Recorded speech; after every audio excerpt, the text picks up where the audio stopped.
recording. Previously on the Knife Shift. We can, computer, shut the hell up. So, what year did we leave off on anyway? 2010. 10? 2010. So we did 10 or we left off? 2010 we need to do. I think Okay. I think we're on 2010. I'm going to be really surprised if we don't have the same one on this one. Well, AIDS. Everyone has AIDS. Yeah, I don't have AIDS, by the way. That's a big. I just drank out of your drink. That's a big. You can't get it, Justin. Do you not? That's not how Did you you get guys AIDS. not see that movie growing up? Like they made us watch it in school, where it was Rent? like You not can't Rent. get AIDS from No, drinking a it beverage. was like it was some like Lifetime kind of movie where it was like some I heard 9-year-old AIDS is kid Lifetime. got so that makes AIDS, sense. and like all of his like classmates like hated him and like ostracized him after that, and they like made fun of him and like he like spit on one of them and then like they like, oh my god. Oh, I think that was a South Park episode. No, it was seriously a movie. It was. Oh my god. I do just want to point out, clicking pens, little like things do pick up. I know that because I messed up on one of ours and I was like, oh, I'm clicking the pen again. One of the first Like little- podcasts I ever did for my first podcast way back in the day, one of my friends kept annoyingly opening beers right next to the microphone. So you just kept on here. Like that adds. That It adds. adds to the It adds It's the podcast. humanity to it. ambiance. It is like we're humans. It's not like people aren't like, oh, they have to be like, you know, Yeah, but it's super like- professional. Oh Never my do god, I anything, just like, had a horrible fucking realization. You know how they're doing all this AI art now? Yeah. We're like less than a couple years away from AI podcasts.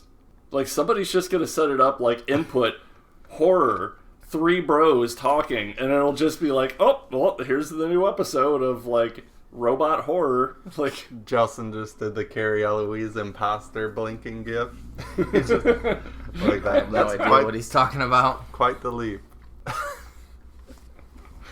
Let me grab a water. all right. Can I get a water? I don't Is that have any. You don't have any? I ran out. I've not made it to the store. Okay. I'm busy like all morning. I get to work, and then now Walmart's closed when I get out of work, so All right. I never. Well, It's awful. I gotta go this weekend. hopefully I don't die during the podcast, but if I do, it's recorded. You have Posterity. the winter edition nasty ass Red Bull. Real quick before we go in and start discussing all of our favorite bloody horror movies, Jonas, you went with the duck. I And- did. I couldn't help myself. Justin's like, Look, oh god. The weed cat memes notwithstanding, I had to fight the urge Weed to cat. not go with weed cat. And honestly, the little fire crocodile thing was really cute, but the duck has swagger. He's got a pompadour. Yeah, he's all like, "Ugh, I'm beautiful, bitch," and I'm just like, I have to choose the duck. The duck is awesome. I went with the little crocodile guy, and I was going to name him either Coco after the movie Coco, or but I ended up going with Pepper. I just called him Pepper. So I went with The Disney movie Coco. Yeah. What's that got He to do looks with- like his aesthetic. yeah. He has kind of like the white mask kind of thing Yeah. going on. The aesthetic of him. He kind of looks like something. by from the way- De los Muertos. I haven't seen any of the evolutions for any of the starters, so don't be showing me crap on your. I almost think I might have had one spoiled, but I can't tell because I'm it a- was from a Japanese account on Twitter, and I couldn't read the text, so I'm crossing my fingers that it wasn't. I am avoiding social media at this point. But so, okay, you were talking about the nickname thing. Yeah.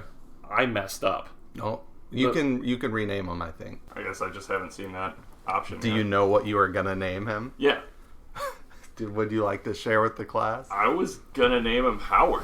Howard, of course. Howard the Duck. That's wonderful. I couldn't really think, like, you could go with, like, Daffy or, like, Plucky or something like that, but I think, yeah, Howard's probably, like, one of the most well-known duck people You know out what? there. Check this out. Boom. Look at that. Okay. Smart.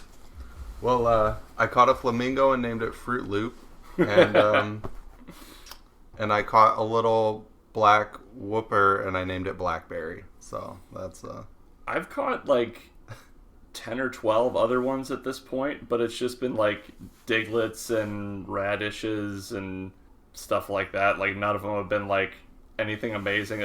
Like the pig one that you catch early on, I kept that one around and I nicknamed him Hambone. Hambone. I love it. I caught a Chainsaw Man. No, you didn't. Shut up, you liar. All right, and now on to the violence. So we'll keep the same order. Jonas, you'll go first. Justin, you'll go second. I will go last. Okay. And then we'll stick to our picks. And then at the end, after everyone said their picks, if we want to discuss some of the close calls we had or whatever, that's on the table. All right? We good? Sounds good. So, welcome back to the final installment of 30 Years of Horror. Was it 40 years? It's 40. It's 40 years of horror. It's been so long, we've forgotten our own prompt. It's 50 by now. It is 100 years of horror because that's how long it took to complete this frickin' series of a podcast. Oh, okay. Well, I'm so glad to be back with y'all. I'm super happy that you have invited us back into your ear holes. It is very cozy in here. Thank you. So, starting off, we're going to jump right into it, going back to 2010. So, this one did have a few good picks to it. And I could not help but pick the choice that I did because it was a breath of fresh air into horror. I'm very curious if we're gonna start this off with a classic Jonas out of nowhere pick, or if it'll actually be something. I think you guys are gonna agree on this one. I'll be kind of surprised if one of you might not have the same one. But it's Tucker and Dale versus Evil. That's a good one. It is such a good movie. I mean, people now are starting to say like, "Oh, it's overrated. People talk about it too much." Get out of here with that BS. It is one of the funniest movies I've seen in a long time. Not to mention it's a horror movie. And a horror comedy of this like caliber, like being this good, I haven't seen that for, God, since like Idle Hands. Like, Yeah. it's been a long time. It's hard to push the boundaries of horror comedy without being campy and stupid. Yeah, and they pulled it off. To keep the quality and still be funny and still be good. You have to treat it as if it's not a comedy in order for the comedy to land, in my opinion. Like, that's the key. And any movie with a wood chipper automatically gets like an extra star rating from me. Oh, so the new Halloween movie got an extra star rating for you? That wasn't a wood chipper, by the Spoilers. way. You said you weren't going to spoil things. No, and it's in like the opening of the movie. You see that thing. Yeah, but no, that was a God, I can't, an industrial crusher or something. I can't even think of what they call that. Same thing, but metal. All right, slightly different, but yeah, Tucker and Dale versus Evil is definitely my choice. If you haven't seen that one, I don't know if you're living under a rock or in a rock or what you're doing with your life, but go out there and watch that movie. With The Rock? With The Rock. Dwayne Johnson won't let me watch what I want to. Damn you. It's got to get All swole. right. So it's a good start, Justin. That was an honorable mention of mine. Yeah? But I went with Frozen. Oh, okay. Frozen, The man. Disney Frozen's movie. Top 5 for me, hands down. I had Not to make what Jesse this- said. I had to make Just the ignore joke. him. This is Let a it horror go, Jesse. podcast. Let it go. Let it go. Listen, I picked up Frozen, not really knowing anything about it. I think I seen, was it Sean Astin in it? Or is it Sean his brother? Ashmore? Or is it his brother? I don't know. One of them's in it. They're twins. I But I, think it's picked it Sean. up, and man, I was pleasantly surprised. Like I said, top 5 horror for me. It's more of a realistic horror movie. It's the first movie that I think I took the time to actually watch all the special features too. Like after the movie, like immediately just went into the special features, watched like the documentary stuff, and then I had the privilege to meet Adam Green too at one of the cons that we went to recently. That's It pretty was cool. Sean About it. And he's the director, Yeah, right? he's the director, and that was his first film that he directed. Nice. He does those sleepover videos on YouTube. And it also had Kane Hodder in it. I did not realize that. I don't know what the hell he played, a goddamn wolf. Like there's no fucking. It says he's listed as Cody. I Probably don't a believe it. cameo or I would something. guess that you maybe like a ski instructor or something like 'Cause- that, or just random. Because Kane Hodder plays in the Victor Crowley and the Hatchet series, Yeah. and Adam Green directed Hatchet, Yeah, right? we don't talk about that. But I'm just saying There's that's nothing the wrong with connection. that. The buckets of blood. Buckets of blood. So yeah, that's their connection. He probably was like, "Hey, you want to do a favor and cameo in this movie?" There's a bunch of cameos in the Hatchet movies, so it makes sense. But yeah, it was just a really good movie. Watching all the behind the scenes stuff really like added to it and the realism to it, and it's just, I don't know, I really enjoyed it. And I don't know if you said or not.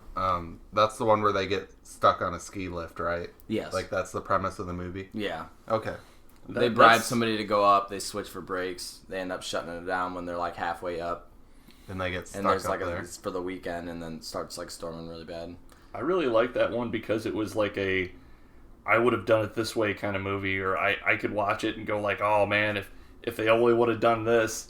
But then you see like some of the things they would have done, or some of the things you would have done too, and you wouldn't realize like, oh crap, you would really mess up if you did that. In the special features, they said like, because they were gonna like one person was gonna like climb the cable. The cable. Yeah. And they said those are actually like razor sharp. That you could I take a had no steel idea chain and it will like snap the chain. Like it sharp. could just cut your fingers. It would just slice your, it would shred your fingers. Oh Oh man. God. And that would have been my first thing probably Yeah. to try. So I'm dead. The horror movies that all take place in one location, like the we're trapped in the one spot for the movie, they're really captivating because it's like, if you look at it on paper, you're like, well, that's boring. They're just sitting there in one spot. You know, you got like, Frozen, Devil, they're stuck on the elevator. Open Water, they're stranded and they're just adrift. But if you put yourself in their shoes, they can be some of the most effective horror movies out there. Like Open Water, like I said on paper, is super boring. It's just two people floating in water, but it's so scary to me because like that's my fear. And you put yourself in their shoes, you're like, what if you got left out there? So, See, strong agree. And that's like, you could actually make the argument that Alien, the original one, is kind of like that too. It's kind of like claustrophobic because they're stuck on that ship with the thing with them, and they can't get out because it's just space. At least they have the ship to navigate, though, you know? Instead of just being stuck in one spot. I guess you could make that argument for that movie Life. Oh, I love that movie. That was a good one too, yeah. So was there anything else? Or I think we can move to yours. All right. So my pick for 2010 was The Crazies, the remake of The Crazies, Timothy Olyphant. That was a good one, yeah. I still to this day haven't seen the original. I've seen things on it, and I've heard that they're wildly different movies. They are, yeah. But it's just a really good movie I've seen countless times, and it's one where my DVD would not play it successfully anymore. It would always skip at the car wash scene. It'd get to the car wash scene, and it would get really bad, and you'd have to, like, skip the chapter. And so that's when they're getting chased by the helicopter? Yeah. I don't think I've seen it. Wait, no, I have seen it. The movie? I have seen it, yeah, that's my bad. For a minute, I was thinking of, like, The Strangers, and I was picturing, like, sackhead people. No. And then I remembered, yeah. It's a George Romero. Yeah. That's wild. It's a you picked That's that. a- It's a good movie. No, it's one they go, like, a gas station or something towards the end. Yeah. Yeah. There's It's a part long of that. time ago I've seen it. It's kind of heartbreaking though, because there's characters that you really want to see make it, and I'm not going to spoil anything, but some of them don't. And Spoiler. Yeah, it's just like there was one character in particular that I'm thinking of that it was like a secondary character, but he was like I pictured myself as like I would do the same thing as him kind of thing, and then he ended up getting infected and then went crazy because he's one of the crazies now. Kill your darlings, right? Yeah. Yeah, it's George Romero, but like I guess the original film focuses more so on like the scientist side. Yeah. And this one focuses on the townspeople side. Well, But, it was kind of equal, but there were two competing storylines. There was like an A and a B story in the original one, where it was dealing with the scientists and the military and their reaction to everything, and then the other side was the townspeople and like, hey, we can't trust the government. They're not out for our best interest. We have to get out of here right now, kind of thing. Which, might be topical for some people nowadays. And I don't know if this was the start of we're gonna make Timothy Olyphant the sheriff in everything he's in. Oh my God, but you're right too. This is one of Timothy Olyphant's 15 sheriff roles. So there you go. He went on to do Justified, and he went on to do Deadwood. Yeah. And He's in The Mandalorian. The Mandalorian, he's like a sheriff type character. I loved his character in that one too. That was one of the best episodes of that season.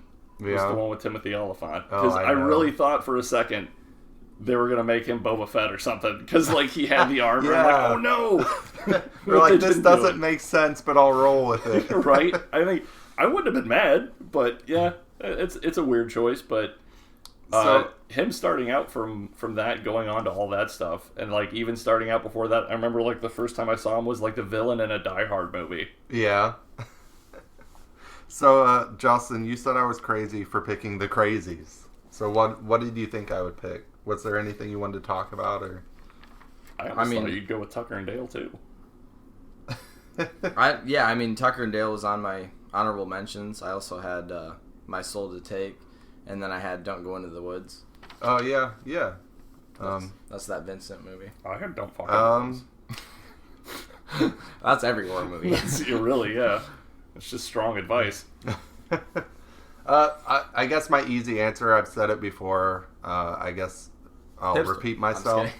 No, I just, like, while I enjoy some comedies, my go-to is always going to be the straight horror over the comedy. And even though I love Tucker and Dale vs. Evil, I gravitate more toward the serious horror, and that's why I landed on the crazies. So, fair enough. Some other noteworthy films: Black Swan. We all know the finger ripping scene. When you said the finger, I thought you were gonna say, "Yeah, I remember that." God, man. Every time you get a little piece of skin on your finger, you think of that movie. Insidious came out that year. I know that's not really anyone's favorites, but it's a big franchise spawn. Piranha 3D is one of my favorites. Oh my god! Like the comedy, the cheese, like the over-the-top cheese of that movie doesn't make it my number one. You say Piranha or Piranha 3D? Piranha 3D. Oh, double D. Not double Triple D, my bad. That's the Ever sequel. since we had that night where we watched that, I still have the penis gif on my phone. I've almost never used it, but it's still there. Speaking of, Rubber came out that year. Oh, God. Oh, man. I watched like an hour of that with you. I hate you. That's so... It was so dumb. Nothing happened. Oh, Zach hated it too. Why didn't you like it? No reason. Yeah. That's in the movie. Oh, I hate you. Alright, and then Predators came out that year. Oh, which yeah. Predators was pretty good. It's leaning more towards sci-fi than horror, but I'll give it the horror. So this, it had some heavy slasher vibes for a Predator movie. I feel like it was a bunch of characters and they all would get picked off one by one. But 2011 is going to be one of the hardest years for me to choose. That's the year I graduated. There were some good movies. Some of my favorites this year. So Jonas, let's see what you got. Well, there were indeed some good competition to be had for 2011. And I honestly looked at a list of the movies for about 10 seconds before I saw my pick and instantly knew, yes, I had to go with this. Found footage horror is one that went overboard in the last decade or so. I think you picked the same one as But Justin. this movie was the one that really kicked it off again and showed that if you did it right, you could scare the crap out of people with almost no budget. Let me ask you a question before you say it. Okay. Did they just recently come out with the Blu-ray in the last couple of years? They may have. You know, He's like, it's Super 8. God damn. But no, I'm going with Grave Encounters. Yeah, Because it is such a beast of a movie. If you can sit through it in the dark by yourself and not get a little bit freaked out, hats off to you. Because it gets to the bathtub scene, and I will cry like a little bitch if I ever had to go through something like that. Do we have like a little like party sound, like Radiohead? Because like me and put- Jonas actually had the same pick for once. I can put a little party sound in there. You guys had the same pick. Yeah, we had the same. Gravy. Okay. all the way. Hey, it actually happened. I didn't put Grave Encounters. It was really close, but I didn't. So I'll let you guys... Just like a little bit of a premise for everybody.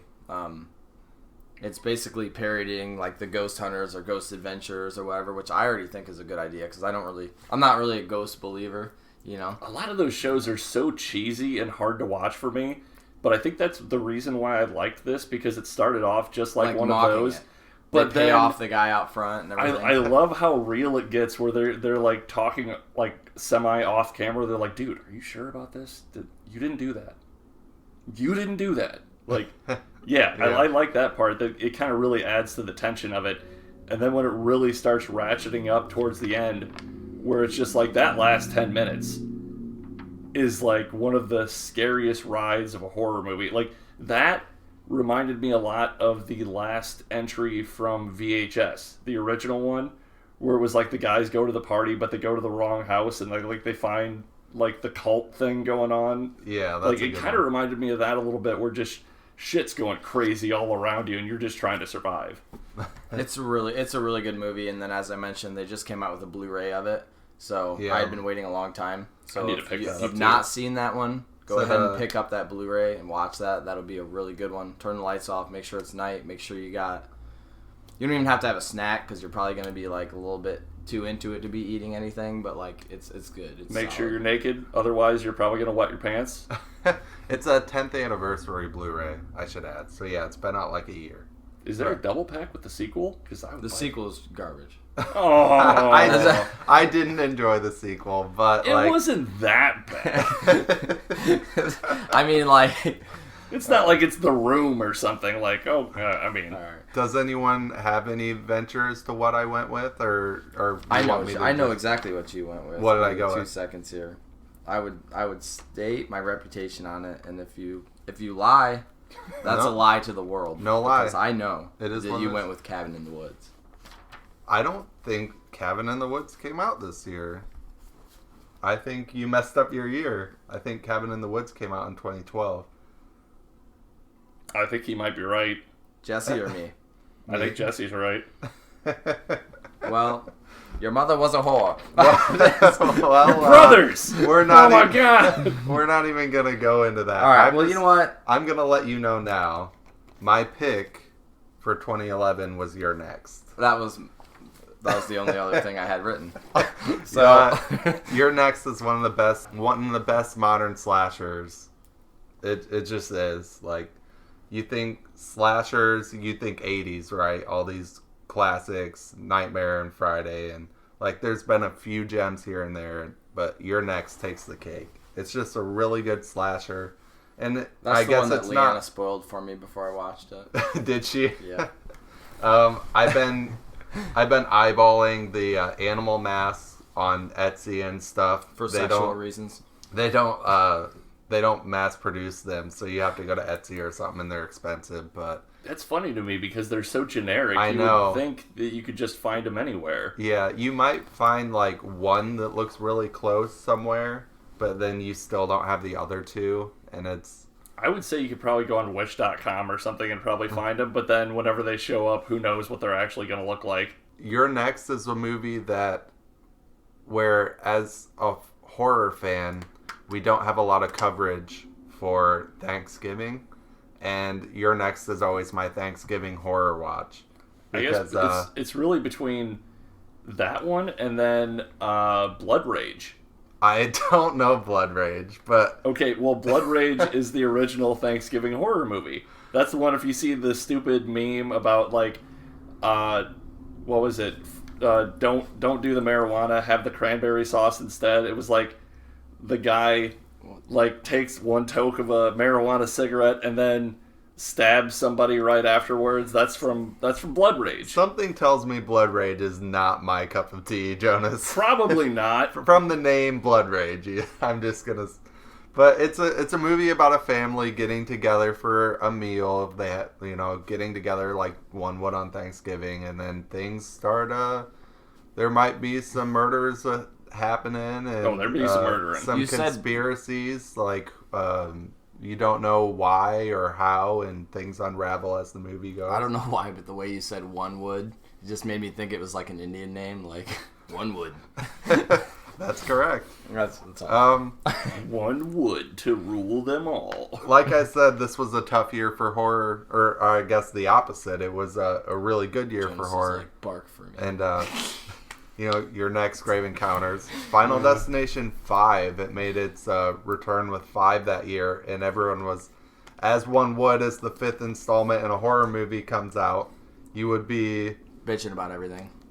Well, right, you'd expect it to Rightfully suck. so in this one. Especially after 4. And then 5 came out, and we're like, whoa, it's actually... You just said the opposite. It's actually a step in the right direction again. It was better than 4. Was 5 the one that looped hands it all down, together? it was better than 4. What's that? Was 5 the one that looped it all together? 5 is well, spoiler.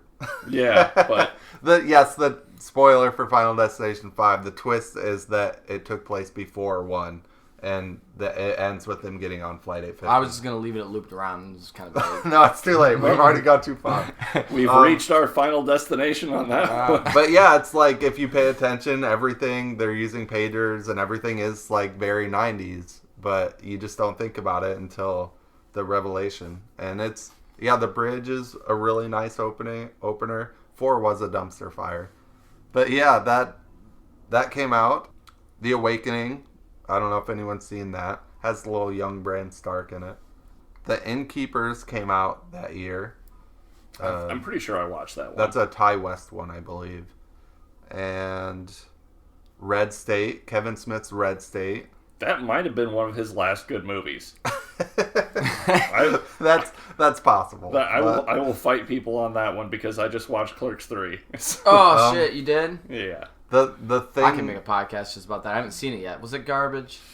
I'm sorry. I gotta know. It's not what I wanted. you said you thought it was better than It was better than his last couple movies, but the way he ended it. Oh, okay. Say no more. I don't want. Oh my god. I'm not gonna spoil this for anybody. It's too new, but yeah, not my thing. Yeah. The very how would I say it? The very divisive The Thing prequel came out that year. We really enjoyed it. I know it had a lot of controversy because the effects and the studio making them change.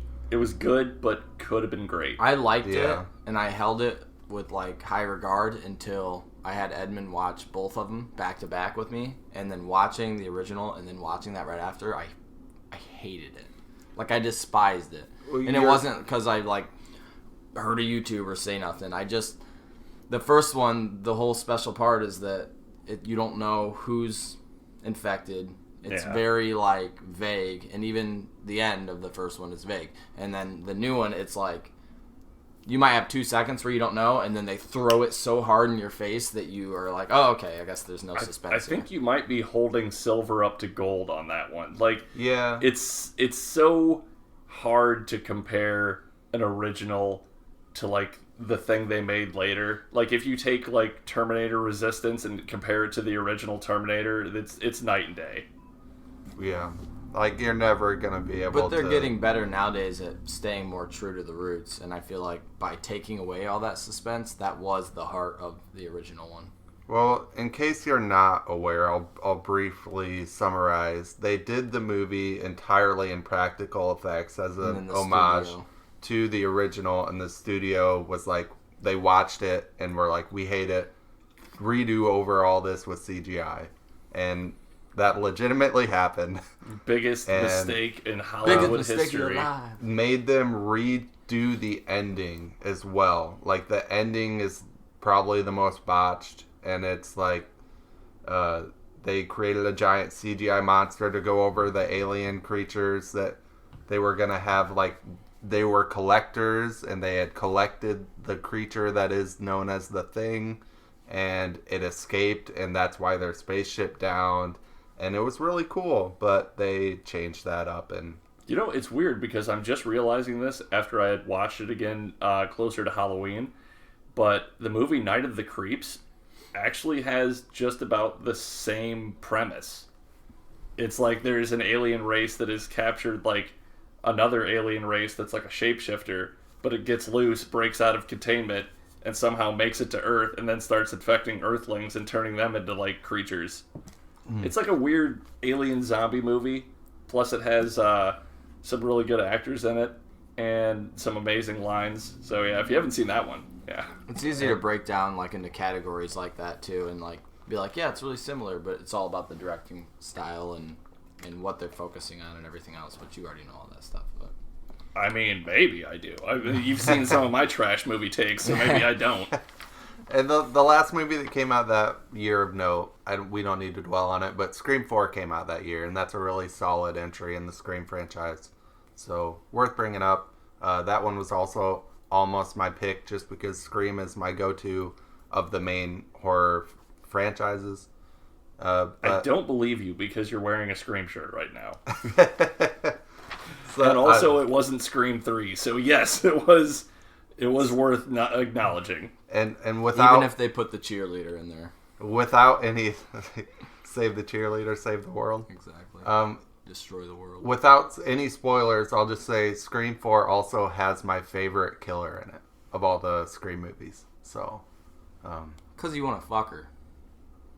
You can't say the gender. Now we got to cut that part out. People are going to know who it was. I know. I'll think about it. Justin's spoiling crap. It's old. Didn't we say we weren't going to spoil anything from 15 on?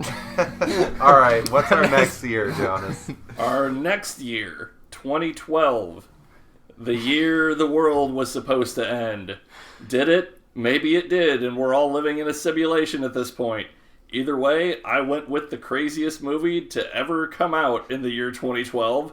John dies at the end. Oh, man. And if you haven't seen this movie, my God, man, you are in for a trip.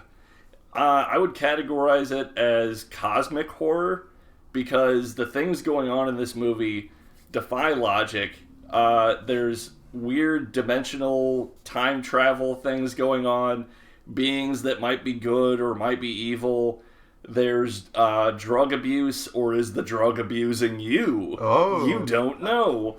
One of my favorite lines from that movie had to be somebody was asking about the drug that's being used in this movie, and the star replies, yeah, I had some earlier. I might still be suffering some of the effects. And then he's thinking to himself, the effects only last a little while, but the side effects will probably last my entire life, maybe longer. It's like real life. Yeah. I watched that at Jonas's house. So what did you think of it? Pretty good?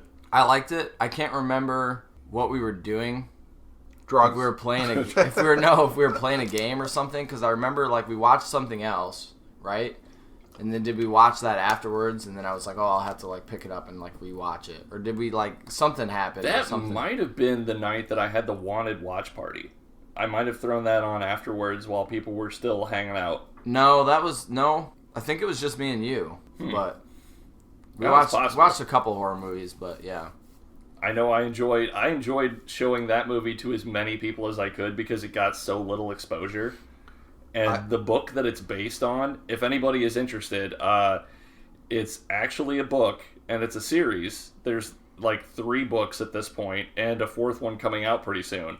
So if you just look up John Dies at the End on Amazon, pick up the book first, because it's a hell of a ride too, and much different than the film was. I'll just say I got a copy of this movie from you a long time ago. And I like watched Prizer, you sold it at a garage sale, you sick bastard. I watched it and I enjoyed it. It's a good movie. And this is one of the movies that I think of when I think of Jonas movies. This is one of the movies that I just see it and I'm like, yep, that is the pinnacle of what is a Jonas movie. In the best way. I accept that with high praise. Thank you. Justin? Go ahead. I'm done talking about John Dies at the End. But if they ever make This Book Is Full of Spiders into a movie, then I'll be talking about that. So, trip back to 2020, or good lord, I'm not so out there of it. yet, Justin. I'm so out of it right now. This is what happens when you catch me on my phone. 2012, okay. So The Disaster 2012. no, John Cusack No. driving a limo. Oh, no. no. So anyway, I'm in the army. My roommate's like, hey, me and my friend, we're gonna go out eat or whatever you want to go. I'm like, sure, go out to eat. And he's like, hey, do you care? We were thinking about seeing this movie. You want to go? I'm like, sure. What is it? I'm like, he's like, oh, it's this movie. I knew nothing about it. We go to the theater. Sinister. Fucking loved it. I loved it. I didn't know I'd never seen a trailer. Didn't know anything about it. We just happened to go, and like, man, I had chills when I was watching the pool party.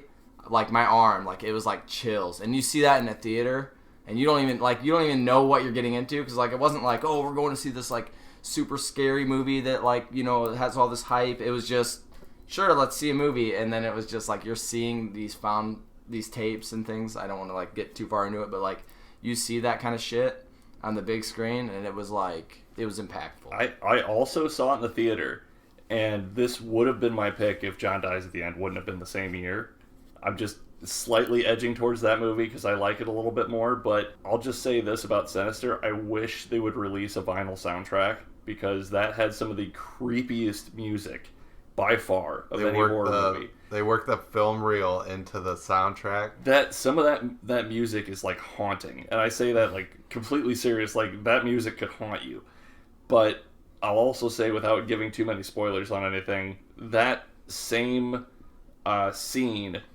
I can't remember if it wasn't the pool scene. There was the one after that. I bet it's the lawnmower scene. You know exactly where I'm going with that. The lawnmower scene. Everyone in the theater came 2 feet out of their freaking chairs. Same thing with me, yeah. Oh my god, but I can't say it's 100% because of the visuals. They had one of the best audio jump scares I have ever seen in a movie. Well, it's just, you know what's coming. You just, like, it's so creepy, and it's just so moving. They ratcheted it up so much. You didn't know it was coming. It's so quiet, and the music is hardly there, and it's in the rain, in the dark, and it's just barely lit, and you just slowly keep on creeping along, and then just, ah! Oh my god, dude. It's like you're watching this movie, but that you know something is coming, yes, but you don't know what, and it's just like you're just watching this camera move, and you're just waiting what's gonna happen. And then they do the cut away from the violence, and they like show the reaction, like the grimace reaction of Ethan Hawke, and that's the best part. I also I don't know how much I can say about it, but like the villain, I love the concept of like how it's able to manifest and how it's able to like stay alive through images and stuff. It's weird how it figured it out, like, to go into future generations, like it wouldn't be forgotten. That was creepy as hell. Yeah, good movie. So, even the window scene, I think about that one all the time, because you know what's gonna happen.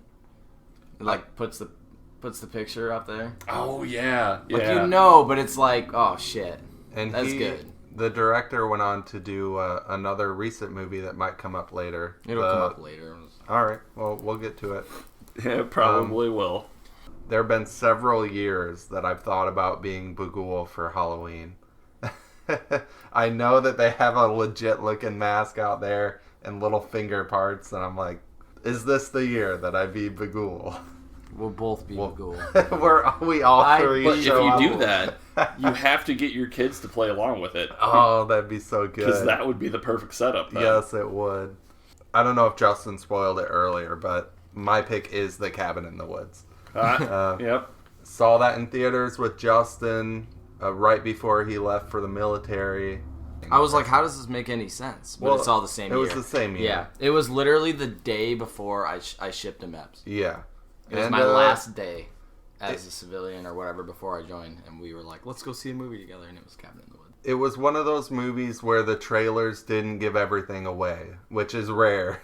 And it had to in that one. Like, if we're even going to discuss this movie, we have to tread really carefully for anybody that hasn't seen it. Right. We were confused even. I feel like I was for a little bit in the beginning. Like, what is even happening at first? You're supposed to have that confusion. Yeah. It's part of the ride that you're on. But it was ironic, too, because, like, us just being a bunch of, like, horror movie fans and everything else, like, we went in there, and do you remember we were all making bets on, like, who do you think's going to die first?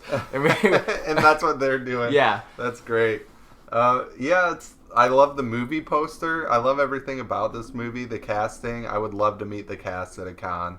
Chris Hemsworth in this movie, and obviously he makes appearances for Thor and stuff, and he's got a really expensive autograph. And I would just go up there and plop my Cabin in the Woods poster down and be like, this is what I want you to sign. Forget Thor. Well, I don't know how legit it is. Take this with a grain of salt, but I did just see a news story today that said he's retiring from acting for a while. Hey, you know, you make you're that rich much, as hell. right? But You it's might for as well. medical reasons. Oh, well, that's rough. Says he's at risk for Alzheimer's and wants to take some time off. Hey, you know, you got to do what you got to do. I mean, after the last Thor movie, I would also like to forget that I've been was this a big? Was this a setup, or was any of that real? It was a legit story that I saw, but Okay. I wasn't planning that one. I didn't watch it.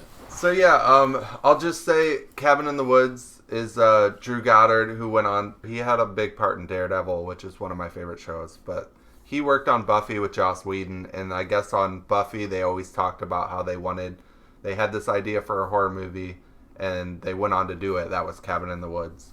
It's really good. I'd just say if you're a fan of horror and you haven't seen this movie, what are you doing? You know? Yeah, really, with And, some of the cameos in there towards the end. The ending of this movie, I'll keep it really vague. I don't want spoilers, but the ending of this movie is some of the best thing you could ever see in The any last horror 20 minutes movie. of that movie is a fucking roller coaster. Yeah. It's I all loved it. good though. It's decent, and then the last part of the movie just makes it. It's one that I even have the art book for. If that says anything about the film Oh, yeah. itself, like creature-wise and everything else, like I have an art book for it. So It's got a lot of commentary with horror and like the part we play as The viewers. the viewers, and like they troll us by having all of these cool creative ideas, but then the one that we get is like the generic zombie kind of premise, and Of course, yeah. it's good. Couldn't be the mermaid. Merman. Merman, yeah. Sorry. You don't want those. Merperson. Let's be correct here. You don't want a merman Merthing. anyway. The cleanup on those are terrible. Oh boy. I'll just say The Bay came out that year, and that's an underrated found footage gem. That was like, I still need to watch that one. it's with little like, I don't know, like the trilobite like bug things. Yeah, I just see the movie posters like one of those like replacing someone's tongue or something. It's Yeah. like an X-ray, and you can see it in somebody. That movie is one that I look for on Blu-ray all the time to see if they've like re-upped it. And we don't have an American Blu-ray release, and I'm afraid to get another country's and not play right. The Collection, the sequel to The Collector, was that year. Solid. That was And, a pretty decent one, yeah. Is it BAE? I'm trying to look it up here. BAY. Okay. Prometheus was that year. Hey. That's why I was like, I don't freaking know. Prometheus was that year, really divisive, had heavy sci-fi, but also some heavy horror elements, and is based on the horror franchise Alien. And I thought that was Ricky Gervais. It's like The Bay. Season Oh, Ricky 3. Gervais. It's not. Yeah, it's not. But it No. was. The Possession is one of the few possession movies I actually enjoy. That came out that year. Jeffrey Dean Morgan, his daughter, gets the debit box or whatever. Oh, yeah, I remember that one. And lastly, that was the year of VHS. Oh man, yeah, that was one of the contenders for that one too. 2012 was a really strong year. I still never watched VHS. VHS would doing? spawn a really solid anthology horror series. I will let you borrow the Blu-ray if you I have think something it's to on play Netflix or something. it on. Okay, well, watch it. Okay. I'm, I'll put it on the list. I'm ready to move on if you are to 2013. Let's do it. 2013 is a year you might fear to tread into because it had one of the goriest, most over-the-top horror remakes.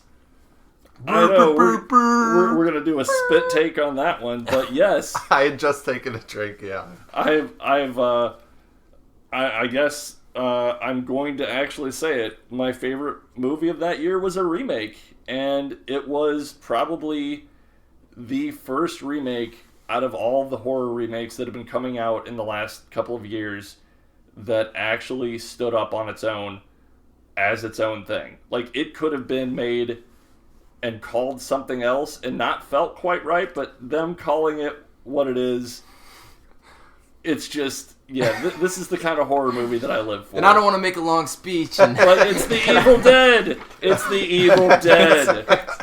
It's such a good movie. I'm just gonna step in and say I have the same movie. Take a shot every time he says remake. Remake. So it's a remake, but honestly, I went into this movie going to the theater to hate watch it. That's how much of a fan of the original Evil Dead that I am. I loved Evil Dead 1, 2, Army of Darkness. I grew up on all of those. Like, I watched them dozens of times each as a kid. And I'm going to cut in here because we have the same pick. You're sick. What? There's so many good horror movies this year. I play the opposite end of the spectrum here, where I had not seen any of the other Evil Dead movies, or at least the original. And I saw the remake first, and I loved it, and then went back and watched all the other ones. So we both kind of cover the basis of both of those angles, and we both enjoyed the movie. So do you remember so that I was there too? yeah, I remember. Yeah, you hated it. Exactly. It was so much. Okay, yeah, like I said, I went into the theater like expecting to hate watch it, but it was about half hour in. I'm like, this has the exact same vibe as like Evil Dead 2, but just slightly less comedy. But then the movie kept on going, and they threw in some really dark comedy for those that could pick up on it. For other people, they're just thinking, wow, this is sick. But for some of us, we're like kind of giggling like schoolgirls in the back row, like, oh my god, I can't believe they did that. I don't think I understood what it was, because I also hadn't seen anything. And so like I hated it because I don't know how much am I allowed to talk about it? Can I talk about a scene? Go ahead. Yeah. There's that scene where like she's in like, and I could be misremembering this because I want to say I've like had debates with Jesse about it before, but like she's like whatever the fuck she is, and she's like down in that little cellar thing, and she's talking about like fucking her brother or whatever, and he was just like, "Are you okay?" And I'm just like, "Are you fucking stupid?" I think you're misremembering it, but he had said like Mia, like he's calling out to her, and then like saying like, "What's wrong with you?" or something like that, and then she's like, "I'll suck your cock, pretty boy," like something like that. Yeah, and he just was still just like, "You good?" Like, and I'm just like, "What?" Okay, I like, think you're misremembering what happened afterwards, because I don't think. But I would love if somebody made that into like a meme. And I was just remembering like just being like, are they serious? Like, is he really like just like? I will say everything's okay? There are some dumb character choices in that movie. But having said that, you should know better than anyone that people are dumb and make dumb choices. Really? So realism? Yeah. I don't know. But that part towards the end with some of the choices that the guy that started it off by messing everything up kind of helps fix things towards the end. I don't know when the last time you guys watched it was, but I've got a pretty crisp memory of it because I watched it like a month ago. All I really have to say on it is there's some of the most brutal things that I've seen in a movie in that movie. Yeah. And I want to say Sam Raimi had gone on and said something like the Evil Dead remake was the movie that he wanted to make, but at the time had limitations to where he couldn't. But like he kind of gave it his approval that like this is what he would have made had he the money and the like everything that he didn't He have stood at the behind time. it and was proud of it. Is what Right. I'm saying. And they released the extended cut. I guess there were tiny little snippets that got censored and edited out of like tongue splicing and some of the more brutal scenes. And they put them back in there, and you can get that now. So Maybe there we'll you all go. have to watch that sometime, If because I've you- only seen it that one time. If you really need to see someone get stabbed in the eye with a needle 17 times, this is the movie for you. I don't, but it's a brutal movie. Justin, I guess you're the only one left here now. 13? Yep. Yeah, seriously, like, I'm glad I went last, because I wouldn't mind talking about these honorable mentions, because genuinely, I think that this is probably the hardest year to decide for me. Really? Yeah, like, I like so many of the movies in here. So I went with The Conjuring, Yeah, because I really like The Conjuring. I remember we picked up Annabelle and The Conjuring. I did, at least. And I was, like, really excited to watch Annabelle, and I wasn't really that excited for Conjuring. And I was like, oh, we'll watch Conjuring first. loved it. It blew me out of the water. I really like it, obviously. And then I watched Annabelle and I hated it. So, but anyway, Annabelle is not very good. I never even gave it the time of day, But- honestly. But yeah, like Conjuring is- I loved The Conjuring. I think it was like scary. I think it was really well done. I like the actors and everything. But for honorable mentions, just to like get a couple that I really liked, Cheap Thrills.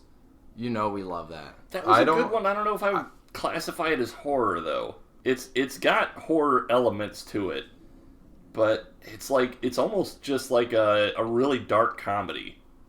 I didn't have that down. Maybe I wonder if that was one why I didn't put it down. But that is a good movie. Cheap Thrills, like that's a really like Another Ty West movie. The Hunted. Not a lot of people even probably know what that is. Josh Stewart, who was in The Collector, when we met him at a con, he gave us a little flyer for like, I didn't even know what it was at the time because I'm stupid. So like he signed like that and he gave that to us and I forgot all about it, right? And then back when we had Family Video, I would go in there and I would just buy up all these movies when they're on sale. When I'm like, oh, sure, whatever. I picked that one up because I was, oh, Josh Stewart's in this. Didn't even realize that was the one he had signed a flyer for. I watched it. Amazing movie. It's similar to Grave Encounters where it's like found footage and they're skeptical. But what I loved about it, without getting like too far into it, it's not about, he's not going out there to find scary shit. He's trying to be like a professional, like hunter, like make a, like they do on the shows or whatever. Like he was just filming his hunts for like deer hunting and shit like that. So he's out there with his bow and arrow and one other guy, and creepy shit starts happening, and they happen to have their camera and stuff. And so like he's a skeptic and everything. He's just like, fuck that. Like I just want to make my living on this. So And- who was in that? Josh Stewart. Josh Stewart. I'm trying to find. Okay, I found it. It's fantastic. Watch it. I won't say anything else about it. I just want to say, like, I didn't like it, but I can appreciate what went behind it. It seemed like a very independently made film, like a passion project. If I recall, he directed it, wrote it, and starred. Yeah, it. Which sounds bad. That sounds bad. It You'd doesn't think sound egotistical bad. or something, but like it was good. It doesn't sound bad. It sounds like he didn't have a lot of help. Like he made this happen, which is admirable. Check it out, Jonas. I think I have faith that you'll really appreciate it. Another one that probably went He didn't. under the radar was Mama. I thought that one was creepy as fuck. Oh yeah, I'm And a then, little concerned that you don't get your years right, but I hope you're. Green Inferno. Oh man, that was a hell of a movie. That's horror, right? But Yeah. I mean, Okay. obviously, but Eli Roth. that one got overhyped to me by somebody at our workplace who told me like certain things happened in the movie that never happened in the movie. Yeah, you're talking about Travis. Yeah. Fucking lying to everybody. That movie was underhyped to me by you, where you're like, oh, it's not that bad. Cannibal Holocaust is way worse, which it might be, but You haven't watched that one either. You really underhyped it, and then I watched Green Inferno like with my blanket up to my face and like, oh my god, I'm sitting through this. This is terrible. I'm in the best way, but I'll never watch it again. When I said Green Inferno and then said horror, right, I was thinking of a different Green movie. Like, I was like, maybe because, like, your reaction and my lack of train Green of thought right Room? now. Yeah, I don't want to talk about it yet. But Yeah. I was like, well, you consider that horror, right? That's why I was. But yeah. The only other one I had was Would You Rather. Which I never saw. Would you rather? I'm not sure. Wait, I saw is one either. that the one with the guy from Reanimator? Oh, I've never watched What's his name Reanimator. from Reanimator? Oh, I know who you're The talking. main guy. Yeah. That's the one where they're all sitting at the table and they Yeah. got it. Yeah, I did see that one, and it's got Crabman or whatever from My Name Is Earl, isn't it? Crabman. I don't know if that's his name. I didn't watch My Name Is Earl, but that might be his name because it could be very on point. No, it's along the lines of Cheap Thrills, where it's just like he takes a bunch of people that are in need of money or whatever, and he gets them all into a room, and he's like, all right, like, you can leave right now, or you're playing the game permanently, and then, like, makes them do really fucked up shit. It's okay. It's kind of Saw-esque, but in a game, like, I don't know. It was alright. Like, I'll just throw this out there, like, people probably aren't going to think it's that big of a deal, but, like, one of the things is they're just like, you can get your head held underwater forcefully for so many minutes, or hold this M80 in your hand and we're gonna tape it there and we're gonna let it go off. It's very violent. It's very fucked up. It's Yeah, a it kinda sounds tale. like it. It's Yeah. a tale. And they're all just sitting around a table and they just keep going in a circle, doing shit like that. It's a tale of greed, one that we've never heard before. It does seem to be a common motif in a lot of horror movies. The Purge started that year. I love the original Purge. That was... A lot of people didn't, but I did, and I almost picked that. But It was Evil a Dead great remake. concept, but man, had the sequels killed that original idea.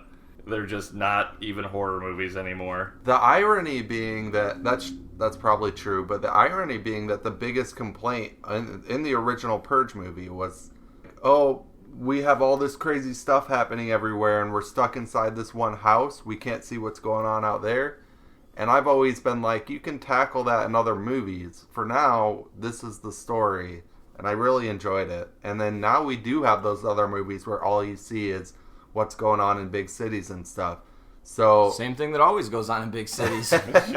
but I think that if anything, the first one should hold up better now. Having that should be out of people's heads of wanting to see what's going on elsewhere, because they can in the sequels, and now you can just enjoy that for what it is. And again, it starred Ethan Hawke. How many movies is he going to star in on here? Yeah, it's funny. He was in Sinister too. Yeah. We won't talk about Sinister 2. Curse of Chucky came out that year, and that was like the reboot, not reboot for Child's Play. Yeah, it was kind of like the jumping off point for the current series and everything going on. And that's one of my favorite Chucky movies. I loved it. Dark Skies is an underrated alien movie. I love all the gray type alien movies. And VHS 2, obviously, they've been coming out pretty frequently after VHS came out. And then a popular one that wasn't going to make our list, but worth mentioning, World War Z came out that year. So, and I think that's it for 2013. Yeah, I don't have anything else for that year. Going on to 14. This will be a very Jonas pick. I warn you guys now, you're probably both going to be like, really? Well, hey, it's been a while since we've had a good Jonas pick. Yeah, you so haven't been might saying as well. any weird ass like Yeah, well, alien we're- ass eating. We're flicks. going to change that. My 2014 pick is Wolf Cop. Oh, no.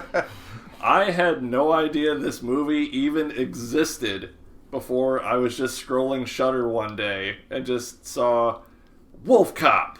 And I'm thinking, you know what? I think I could do this. Of So course you would think that. I checked it out, and yeah, it was a really fun, stupid werewolf movie. It was a wolf cop. He was. Well, he was a cop first, and a werewolf second. He still stays on the job, even though it's a full moon. I thought He's still out there busting bad guys, and sometimes eating them. I thought it was so weird that it actually had an actor I recognized. It was one of the guys from Final Destination 2.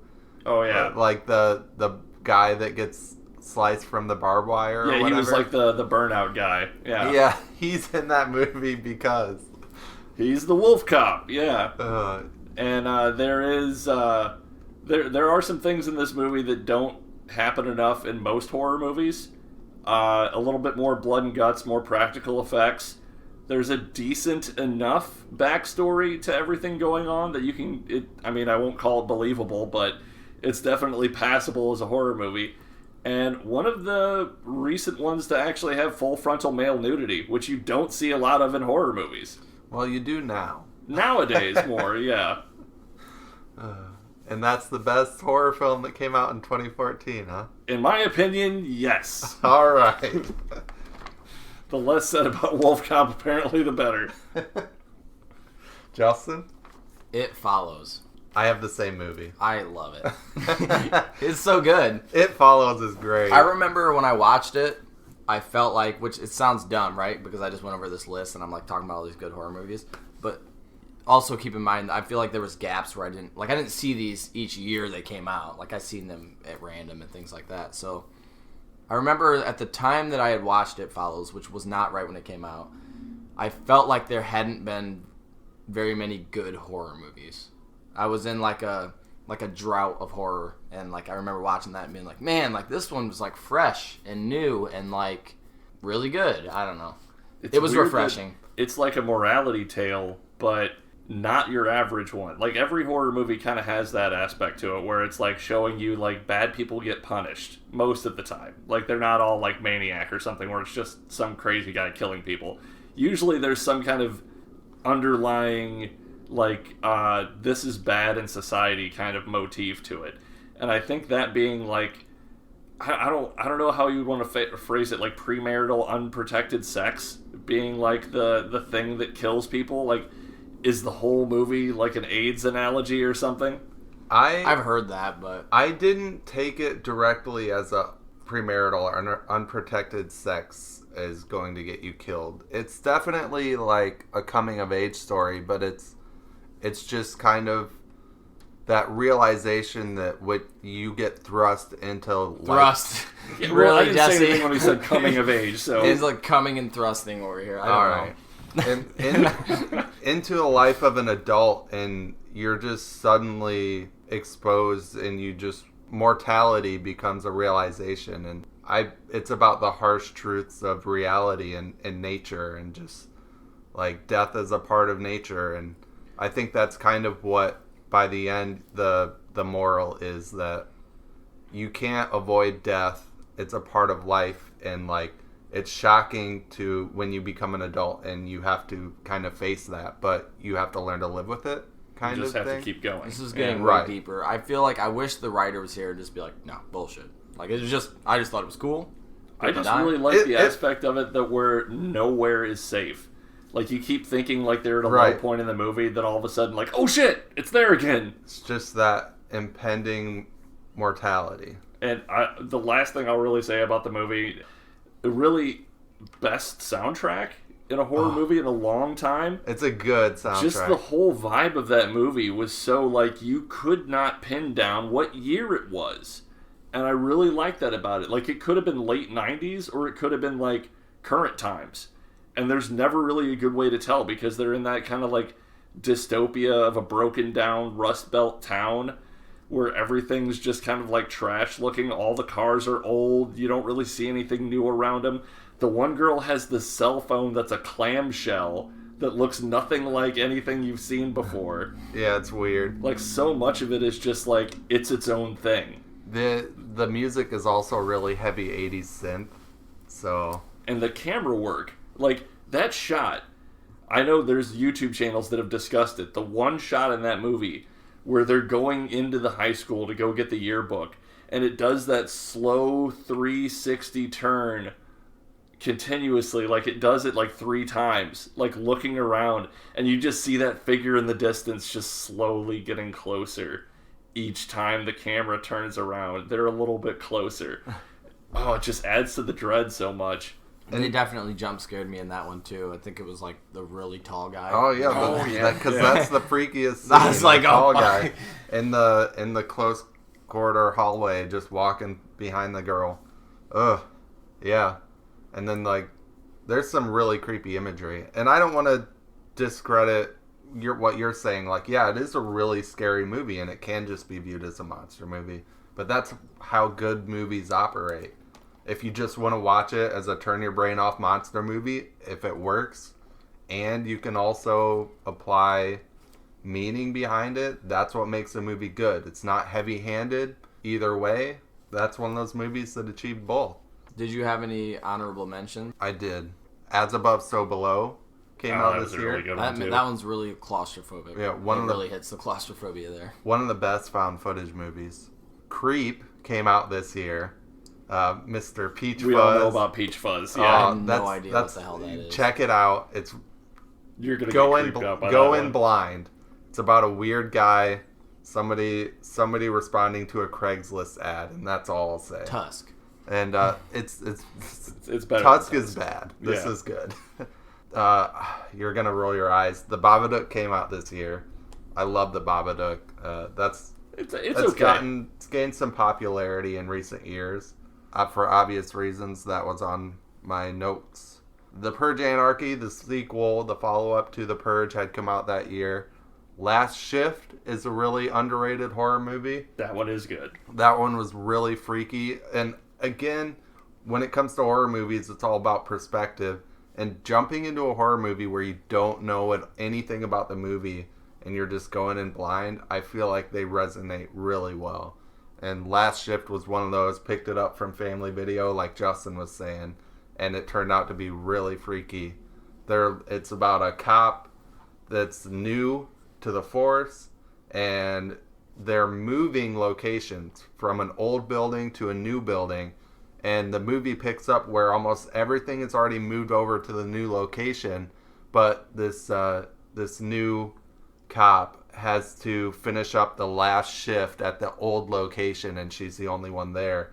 And it's got some weird paranormal stuff going on, some culty stuff. I've not heard of that one either. So that's a really good one to check out. That one is worth a watch, yeah. And then The Sacrament came out that year, another Eli Roth. It's essentially a found footage film that follows I can't remember his name, the Jones guy. Is it Jim Jones? Okay, yeah. The cult.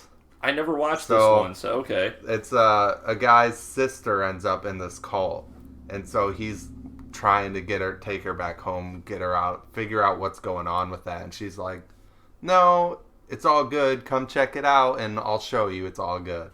And that's essentially what it turns into, and it's okay. So that's not Eli Roth. That's a Ty West movie, I want to say. Or is that Eli? I don't know. It's one of those guys. They like to make some messed up stuff. Everyone knows the best cult thing that ever happened is one of the segments from VHS 2. That is probably still the best VHS segment ever made, hands down.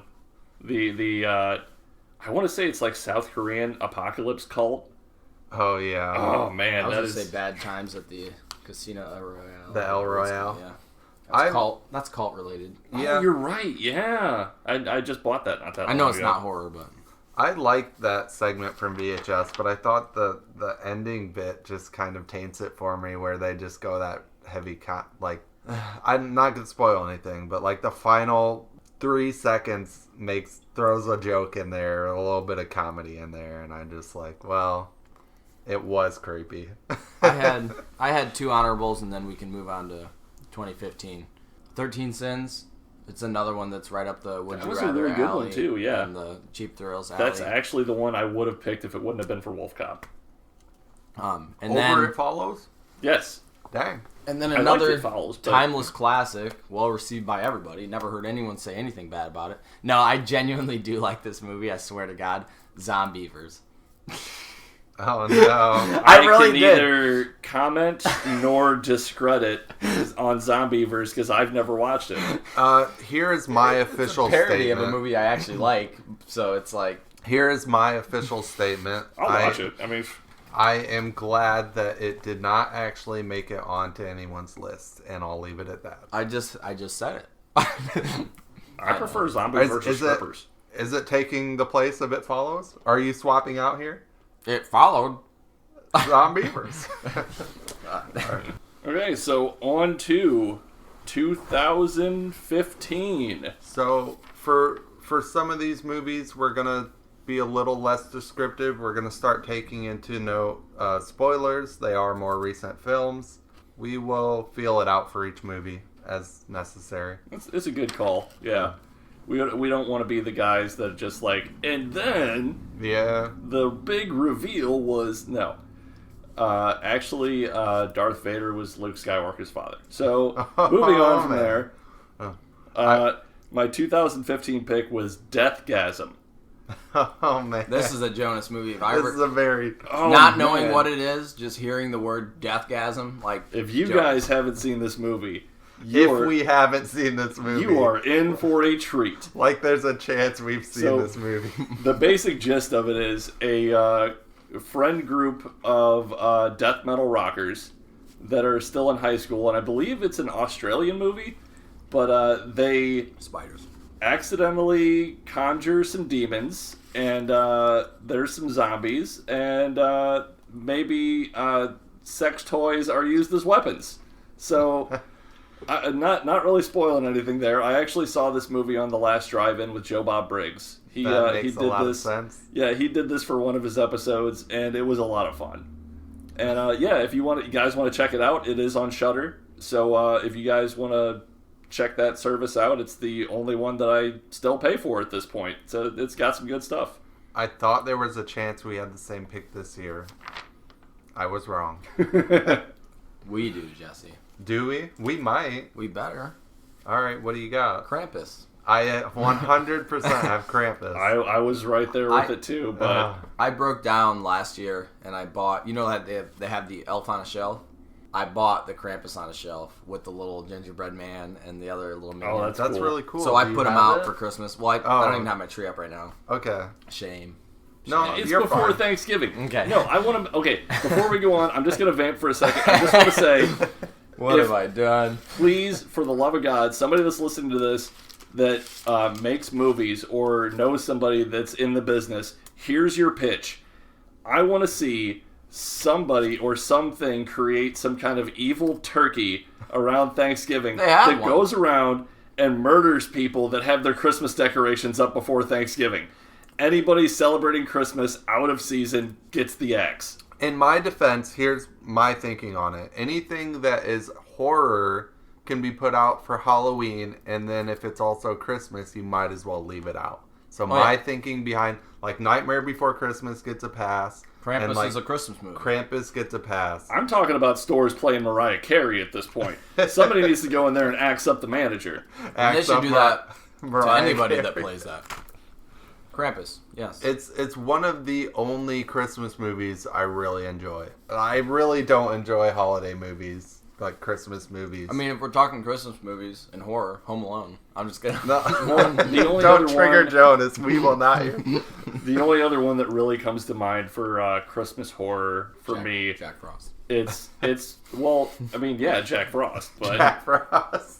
I'm not talking about the Michael Keaton movie, No, the so one- stop now. Oh, that's a callback to our other podcast. But yeah, I'm talking about the original the cool serial killer Jack Frost. That's a B movie. But the You other gave one, it to me. the other one being Scrooged with Bill Murray, because that Okay. has some really strong horror overtones by the end of it. All right, I'm sorry. Well, I apologize. Let me just.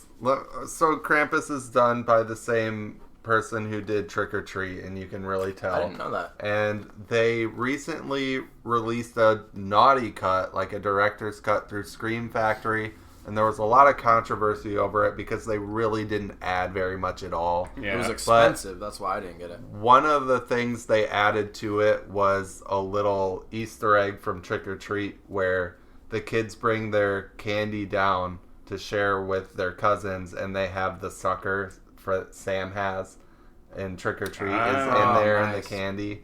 And then also when they're driving in the snowplow, there's a little bit where they're like listening through the radio to try and see what's going on in other towns, and you can hear a broadcast from the town that Trick or Treat takes place in.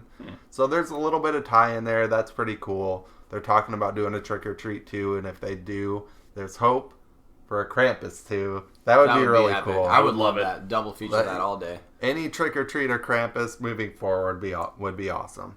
So The only other thing I'd say on Krampus is I did pay out the nose for the vinyl soundtrack for Krampus, and that is one of my legit favorite things to play around the holidays. oh yeah, Because it's the creepiest sounding Christmas music, but it's also, like, there's a few tracks on there that are actually really nice to listen to. nice. Did we have the same one then? Yeah, Krampus. Can I say my one honorable mention? Go ahead. Bone Tomahawk. I thought that was going to be your yeah. pick. I thought that was going to be your Excellent pick. cast. I don't want to get this wrong, so let me just look here. But Zach Krager was saying he hated the movie because, and Trevor Moore was picking on him because he's like, well, he tried to get in the movie, and like the cast. I think he tried for the role that David Arquette got, and he didn't get it. so this cast right here: Kurt Russell, Patrick Wilson, Matthew Fox from Lost, obviously Jesse, Richard Jenkins, he's in Cabin in the Woods, David Arquette, Scream, Sid Haig, that's Captain Spaulding. Oh, he's horror royalty, yeah. Just I don't know, just the list goes on, but That is one of the Fantastic most cast. That's one of the most vicious modern westerns I have seen. It's it's really diverse cast though. I did want to say too, because it's not just like your typical groupings like of good actors. It's people that you never see them together. I really like the realistic aspects of the violence too. Like it wasn't over the top. Like It wasn't over the top. Okay, it's over the top at times, but it was realistic with its depiction of violence. Like, Yeah. I could Like really it- believe that happened. almost in an Eli Roth way. It competes with The Evil Dead for some of the most grotesque imagery in a horror movie or a movie in general. It's got some messed up stuff going down. Some of it, yeah. Also, The Invitation came out that year. I don't know if any of you've seen that, but that was a low-key one that deals with some culty stuff. But what's the actor that is in Prometheus? Michael Fassbender. No, the guy that he puts the thing in his water. Oh, I know who you're talking But about. he's the lead. Him and his wife separated after they had a child die, and it follows his wife and her current husband invite all their watch friends this. out. I watched this recently. Yeah, Yeah, I thought it was really good. it's good. It's got the actor who plays Twisty is in it, and it's like The ending was so haunting too, because then you're like, okay, yeah, can't say too much because Yeah, of I don't spoilers, even- but I've like never it was seen it. like, oh my god. yeah, just check it out. That's a good. It's not. It's what do you slow burn? It's a slow burn horror. Yeah. There's not a lot going on, but it's a good watch. It's got a good payoff to it if you keep going with it. Crimson Peak wasn't directly horror, but it has, Guillermo del Toro did some stuff, and it's got some horror elements in it. I'd call it a horror movie. That came out 2015. The Final Girls, another really good horror comedy. That was right there with my pick for that year too. Oh man, that one's so funny. What's his name? One of the guys from Workaholics is in that one. Oh yeah, he's funny. But what's the Middleditch? Thomas Middleditch. yeah. He's so funny. He's really hilarious in that movie. The Witch came out that year. The Vivitch. The Vivitch. And that's another, not controversial, but divisive. That's another divisive one. Because it's kind of like Blair Witch in the sense that it leaves a lot to your imagination. There's a lot of weird stuff going on, but you don't really know what. And it doesn't reveal a lot. I'm just saying, I'd sign Black Phillip's book. I got the little Black Phillip Funko Pop for Christmas one year from Leanna. I think that's Robert Eggers, right? Yeah. And he's becoming a more well-known name. Was that an A24? Yeah. Okay, yeah, because that was the one that made me kind of sit up and take notice of A24. Is like, I I like that they're doing independent horror stuff, but then they came out with like Midsommar, and I'm like, yeah. I really enjoy Midsommar. I wasn't sure how I felt about it after my first watch because it makes you really uncomfortable, and it's known for being a daylight horror movie, right? Yeah. Most 90% of the movie takes place in the day when it's really sunny out, and that's not the norm. I really enjoy Midsommar, but it's one of those movies that it's so traumatic. I don't know if I want to go back to it anytime soon. I've watched Hereditary 3 times, and I've watched Midsommar once. Yeah, well, Yeah. that I've makes, not seen either. Oof. You're in for a hell of a Actually, double feature. Well, I think Midsommar, is that the one with the little girl? No. the director who did Hereditary did Midsommar, right? Yeah. And then the director who did The Witch, Robert Eggers, did The Lighthouse and Yeah. The Northman. What's the one with the little girl that was at the con we went to, Horror Hound? That I went to. Where I met all the killer clowns from Outer Space people. I didn't go to that. I don't know. There's some popular newer horror movie with a little blonde girl. But I know that the movie, whatever she's from, got spoiled from me. But it's a new movie. You guys have seen it, but like... Oh, it's Hereditary. Oh yeah, Oh, okay. yeah. I'm sorry. It was I'm an yeah. idiot. But yeah, because like they had like a prop like sitting at her table. Oh, okay. Yeah. That's it for 15 from me. So it's 2016. Whenever you're ready. So 2016, I have a pick that I can barely talk about because to talk about it would be revealing the plot, and I feel like revealing the plot is a detriment to going into this movie the first time. If you've seen this movie, you already know that it's one of those movies that's going to stick with you. Jesse hates this movie. Uh-oh. He refuses to watch it a second time. Like, he considers it like I know what it is. the pits of hell to sit through this movie. But I take that with a badge of pride as like, I own this movie. I own the soundtrack to this movie. It's a trip. It's 2016's The Void. It's not what I was thinking, but you're 100% right. It was not a bad movie by any means, but it was another traumatizing film, and I don't want to go back to it. There are scenes in this movie that could be pulled out of like a Hellraiser or something like that. It's because of the gross effects, and don't get that confused with gore. It's like, it's gross. And they're almost all practical. Like, we were talking about the Thing remake before. Like, this is the movie that could have been. Like, there's heavy H.P. Lovecraft vibes in this movie. So, without spoiling too much, there are some awesome-looking monsters, some weird people, some definitely culty stuff going on. But yeah, just one of the best shot. It's a little bit of a slow burn, but there's always something going on if you pay attention to it. But yeah, that's my pick, The Void. Oh, nice pick. Mine was Fear Inc. You're changing it, aren't you? Changing no, that's it? No, I was saying mine was Fear Inc.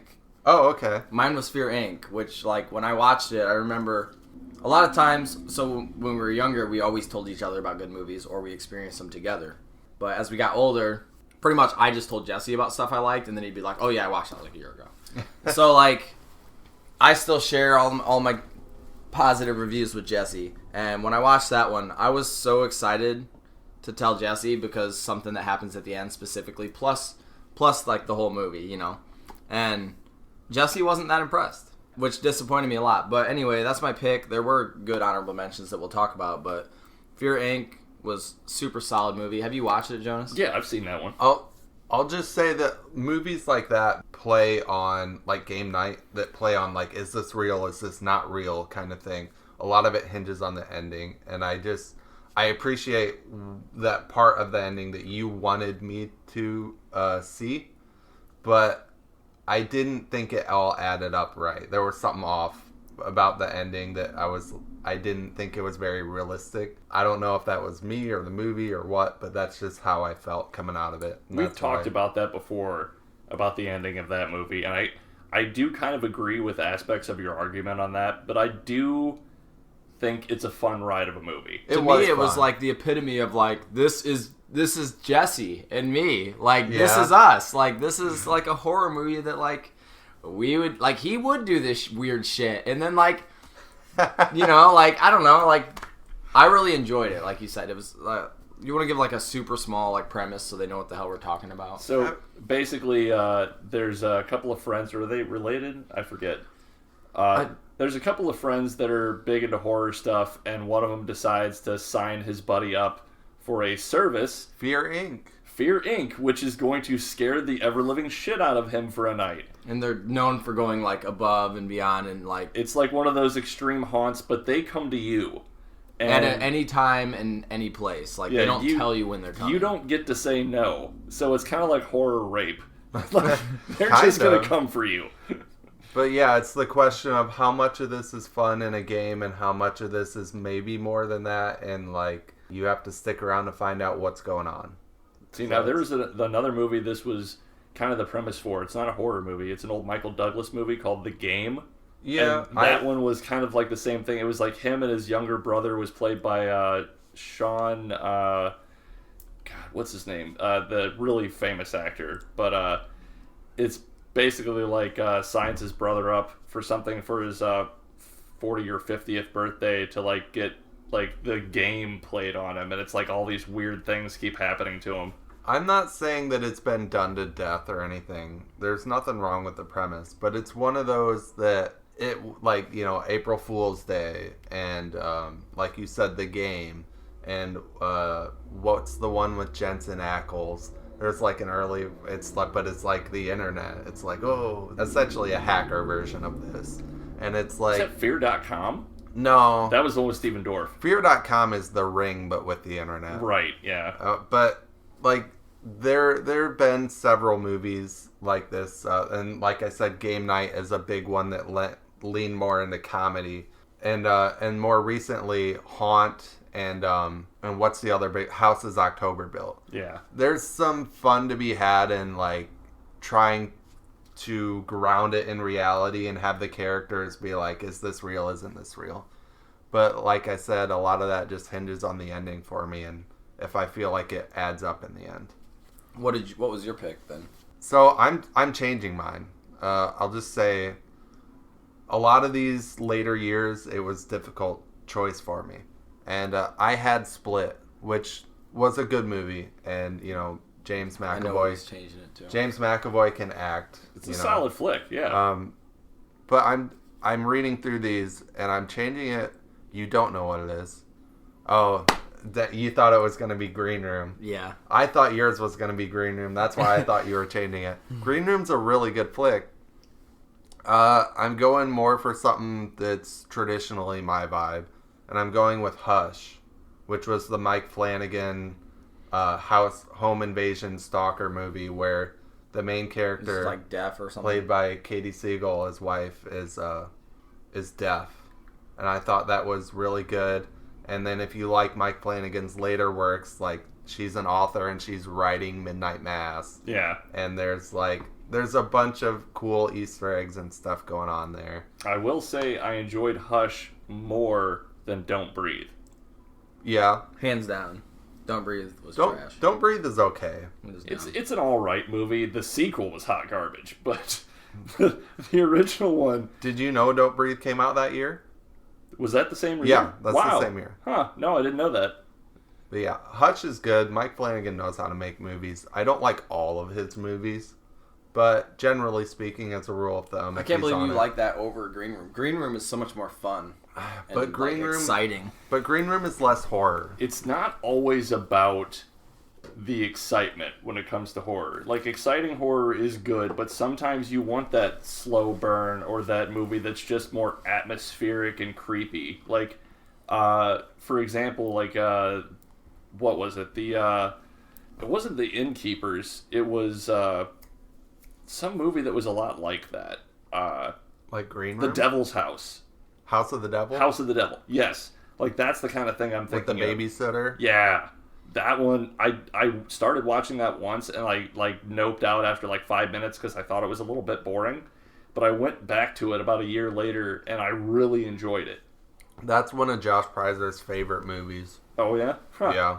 But I always give him crap because he doesn't pay any attention to Until Dawn, and I'm like, that's Glass Eye Productions. That's the same, people that wrote the script for Until Dawn. I don't want to talk about the horror video games that you traumatized me with. Listen, Jesse. No, that you're thinking the Quarry. He sat me through 8 hours of gameplay. I tried so hard. He picked my video game girlfriend just to be a dick to me all day. I tried so hard. I had to go to bed. I leave, and they freaking killed me. They killed me. I was a saint. I tried to save people. I was a good man. And they did that to me. Look, perspective, okay? I was hosting a house full of guests. I picked last. I just happened to get Emma. He's the only one that knew. Did I say, literally, I'm going to pick this just to be a dick to Justin's character? Yes. Did I make the most of the fact that I was left with Emma? Of course I did. Look, I'm just going to say it. Everybody knew Emma wasn't going to be the final girl. She was the final girl in my She was a bitch, a stone cold bitch, and he killed me. They left me in a cage and said, "Oh, maybe he'll be safe in here." No, you don't leave me in a cage and think I'll be safe. Well, I mean, I tried so hard to keep him alive. He survived in my game. And also, Luke was the one that killed him, and he killed him by accident. So let it go, like your favorite Frozen movie. Let it go. Now, there were a lot of movies this year. Everyone got through theirs, right? Yeah. Blair Witch, the actual sequel to the Blair Witch Project. We don't remember Book of Shadows. That came out, and that was a solid follow-up. Yeah, I like that one. I bought that one. Autopsy of Jane Doe was that year. That's a good one. Also a good movie. The Belko Experiment was that year. Ooh, that's good. Not one of my favorites, but What do you mean? I thought you liked that He one. does's have to say it's a favorite to be a good movie. I I remember noted it. him saying like he really liked it though. No, I never said that. That's the one where they're all in the building on the roof and everything. We talked about this quite a bit in one of our past podcasts. It I was remember. that movie walked so that Mayhem could run. Yes, I like Mayhem too. Mayhem is a similar premise but better. Yeah. And like James Gunn did Belko Experiment, but it's I have a problem with movies being it's weird because you can have some nihilistic endings and I'm okay with it, but it felt like that movie was just very mean-spirited and you were just there to see people get gunned down and things, and it was just I love it. it was messed up, and obviously trying to find the line because obviously Evil Dead Remake is messed up, right? People cutting off their body parts and excess blood and gore, but it's just there's something about the way it's presented that just turns me off of the movie and the Belko Experiment. Can I throw out two honorables for this? Go ahead. one? I had 10 Cloverfield Lane. Oh yeah, that's a good That's one. a solid one, yeah. You know that I don't like Cloverfield at all, but 10 Cloverfield Lane, solid movie. Yeah. Very good. And then also, one that I didn't even know, I mean, obviously at one point you don't know any of these, but I went to the pawn shop, and they had a steelbook of a movie, and I just picked it up. I was like, oh, sure, it's steelbook, whatever, I'll watch it. Train to Busan. That's a good wow, one. you got the I'm pretty steelbook sure I got for it for that. like $1. Nuh-uh. Yeah. I paid full price for that thing. Yeah, it was Son at the of- pawn shop, and like this was probably 3-4 months ago. Oh, Dang. my God. Like I picked it up. I don't even. That's a good Somebody find. pissed off their girlfriend and they took their Blu-rays into the pawn shop. That's what happened there. Yeah, it was That's exactly It was what pretty happened. solid. Yeah, I picked it up, watched it with Prize. I'm not looking forward to the American remake. Oh yeah, they are remaking that. God, I'm just thinking it's going to be a dumpster fire of a movie. But yeah, what about be Train to New York or something? Yeah. Yeah, I mean Train to Busan's a good one. What I hear they was run a lot of trains in New York. that? Conjuring 2 came out that year, the follow-up to The Conjuring. I don't remember the Conjuring 2 quite as well as the other ones. It wasn't... People had expectations, and it didn't quite live up to the first one. Well, But it didn't help.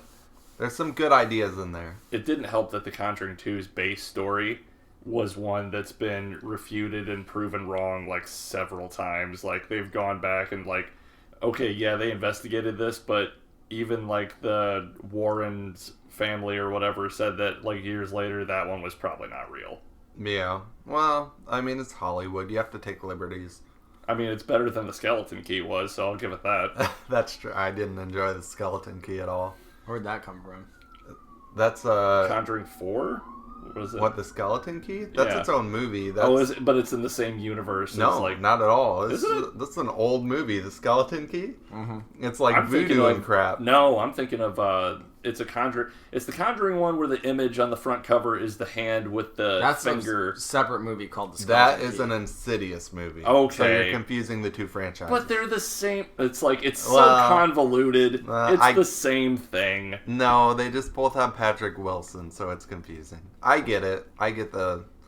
I thought it was the same married couple between them too. No, they're not connected at all. Yeah, well, I have to turn in my horror card now. I have lost all credibility. Yeah, the Skeleton Key is like 2008 or something. I don't know. It's an old movie. That can't be the one I'm thinking. Yeah, the Insidious one is the one I'm thinking of. 2005. Yeah. Yeah, close.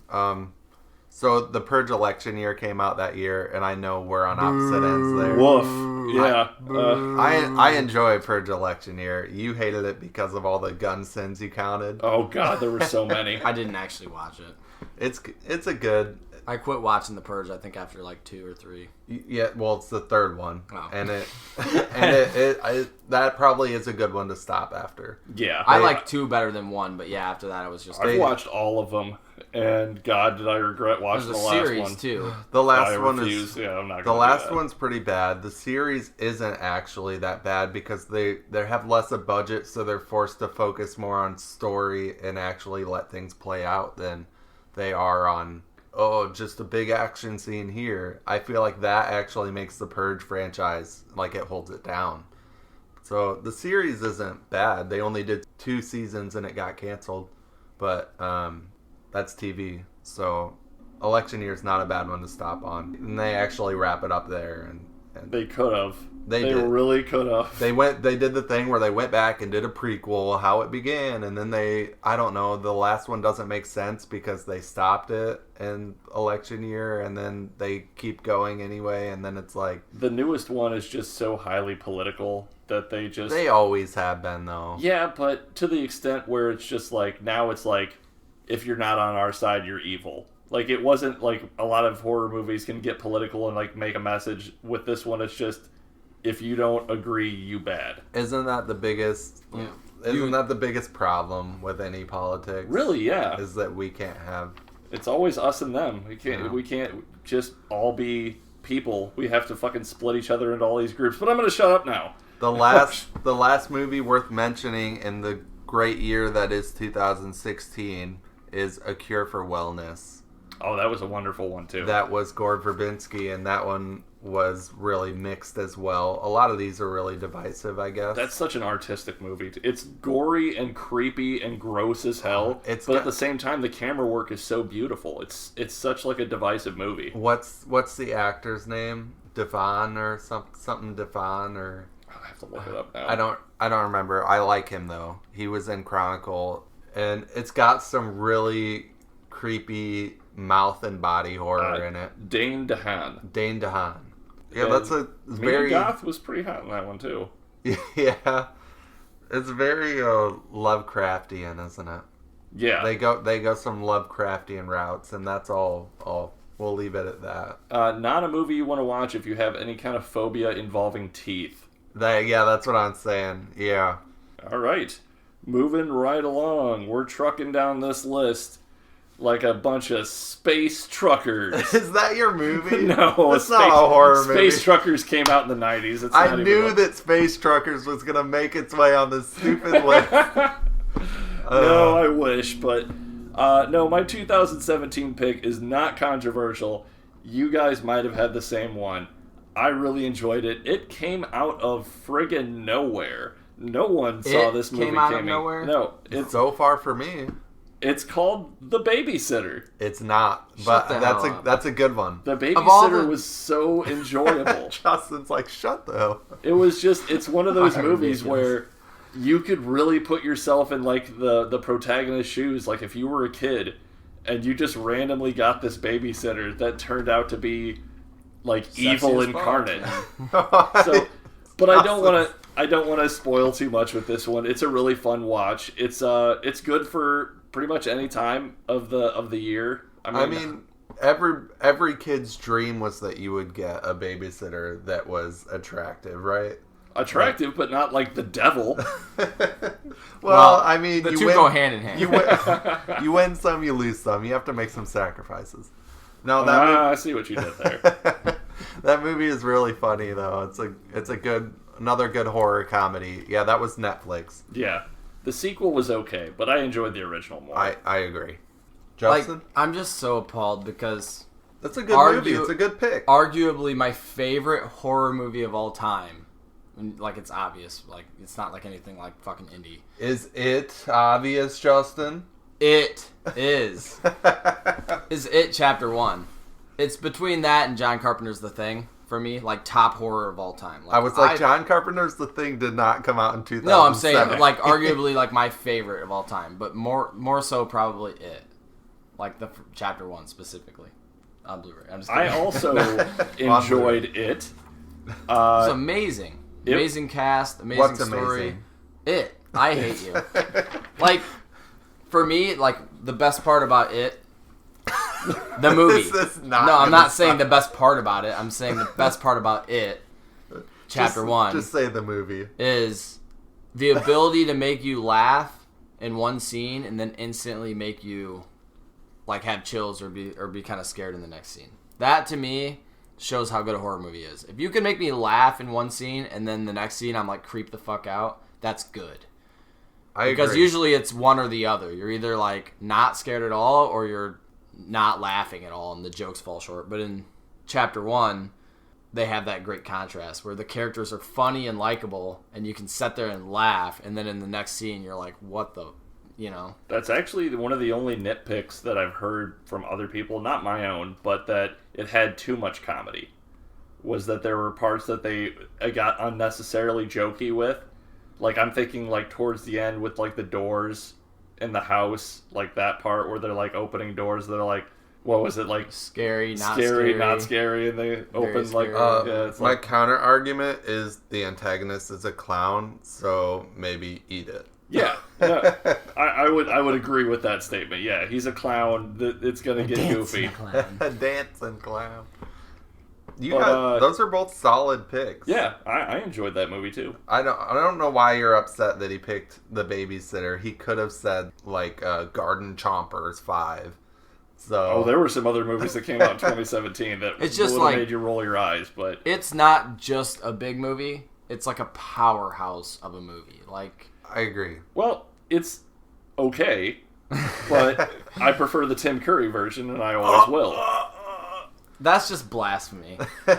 Like, there's one thing about having nostalgia and then still being able to accept and understand that the remake is genuinely better. I fully accept and understand that you feel that way. How long has it been since you've seen the Tim Curry original? A year. Dang. Oh, I own that one on DVD. Hell yeah. I love that movie. Like, is it nostalgia for you? Because obviously the effects are worse. Obviously the acting is worse. Like, obviously, like the Pennywise doesn't look as scary. So, like, genuinely, like, if you could tell the viewers, like, what is it about it that you're saying? Let me step in and play mediator here for a second. I'll give the original that I've heard the argument, and I 100% see. You look at Skarsgård as Pennywise, he's freaky. Like, the whole point of becoming a clown is to lure kids in. And nobody in their right mind, kid or not, would go near him. I get that Tim Curry is a clown, but, like, you don't look at him... I mean, maybe now because of the movies, but, like, you don't look at him and think that's a frightening clown. You think, oh, that's a clown. And then when he reveals himself, it's... I can see that would be more effective to a degree because... Some of the scenes, yeah, like, I'm just playing off of what you're saying there. Some of the scenes with Tim Curry, when he's starting, like, his mask is starting to break, metaphorically. Like, you can just see the look just wash over his face where he's just like, now I don't have to be nice anymore. I can start being the real me. And it just gets so creepy. But having said that, Bill Skarsgård is phenomenal. So. Yeah, no, I agree. He's a great actor. But I just prefer Tim Curry in the role. Yeah, fair enough. And I'm just gotta say, like, all the acting, the casting in the remake was great. I thought it was a really good movie. But I let somebody borrow my Blu-ray, and I never got it back. Oh, no. That's how good it was! I have yet to rebuy it. So. It was Justin. I think I have an extra copy of it I can give you. It is not mine. It's not yours. It's not yours. He has your copy. Because I have the Steelbook, and then I want to say I seen it at, like, a pawn shop, and I was like, I can't not buy it again because it's $1. He saw it. That's how good it is. If I see John Wick or It Chapter 1, I gotta buy it. Like, it just... This is like, okay, have you ever seen that movie, Conspiracy Theory with Mel Gibson? No, why would I? It was actually a decent movie, but I watch a lot of movies. This is where we came from. But his character, every time he's out, if he sees a copy of The Catcher in the Rye, like the book, he's compulsively has to go buy it. That's awesome. Like, he'll be in the middle of being chased by someone and just catch a glimpse of it in the store window and have to go into the store and go buy it. So, to finish this year out, I almost went with It. I really do enjoy it. But there's another movie that came out that year that's one of my favorites, and I have showed several people. Can I guess it? You can guess it. It's The Ritual. It is The Ritual. You just didn't want me to say it. I just want to know that I said it. They know that I knew. They actually put it on this year at the Halloween party. I was gonna say that was a surprising pick to walk into. Yeah, I didn't. All the kids just watching The Ritual. I didn't have anything to do with that. Somebody in there put it on, but yeah, that's It's a great movie. It's got some cool, weird, what would you call that kind of, like, some weird existential horror creatures, and it's got some heavy Blair Witch vibes, which I'm always down for. I think the woods is my favorite setting for a horror movie. Any, like, be it Blair Witch or The Ritual or just, like, Cabin in the Woods, you know. Anything taking place in the woods, and if it's, like, weird, that's my jam. Like, that's where horror is at its peak. I did really enjoy how they took that aspect of, like, the woods horror story. They both made it like a morality tale about, like, people's past catching up with them. Yeah. But then also made it a monster movie. It's and good. that reveal for the end of the monster was, like, that was horrific to actually see what that thing really looked like. Yeah. That was another Netflix movie. That was one that dropped on Netflix. And again, going into a movie where you know very little about it is the best way. It just, and the star of the movie is one of the Andys from Hot Fuzz, which is another great movie. So that was, I was like, oh, it's one of the Andys, and it's a horror movie of the woods. I'm sold. One of my favorites. I did watch that one off a recommendation of you. Yeah? And what do you think?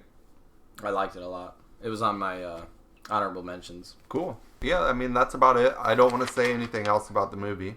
I'd say if you have Netflix, which most of you do, check it out.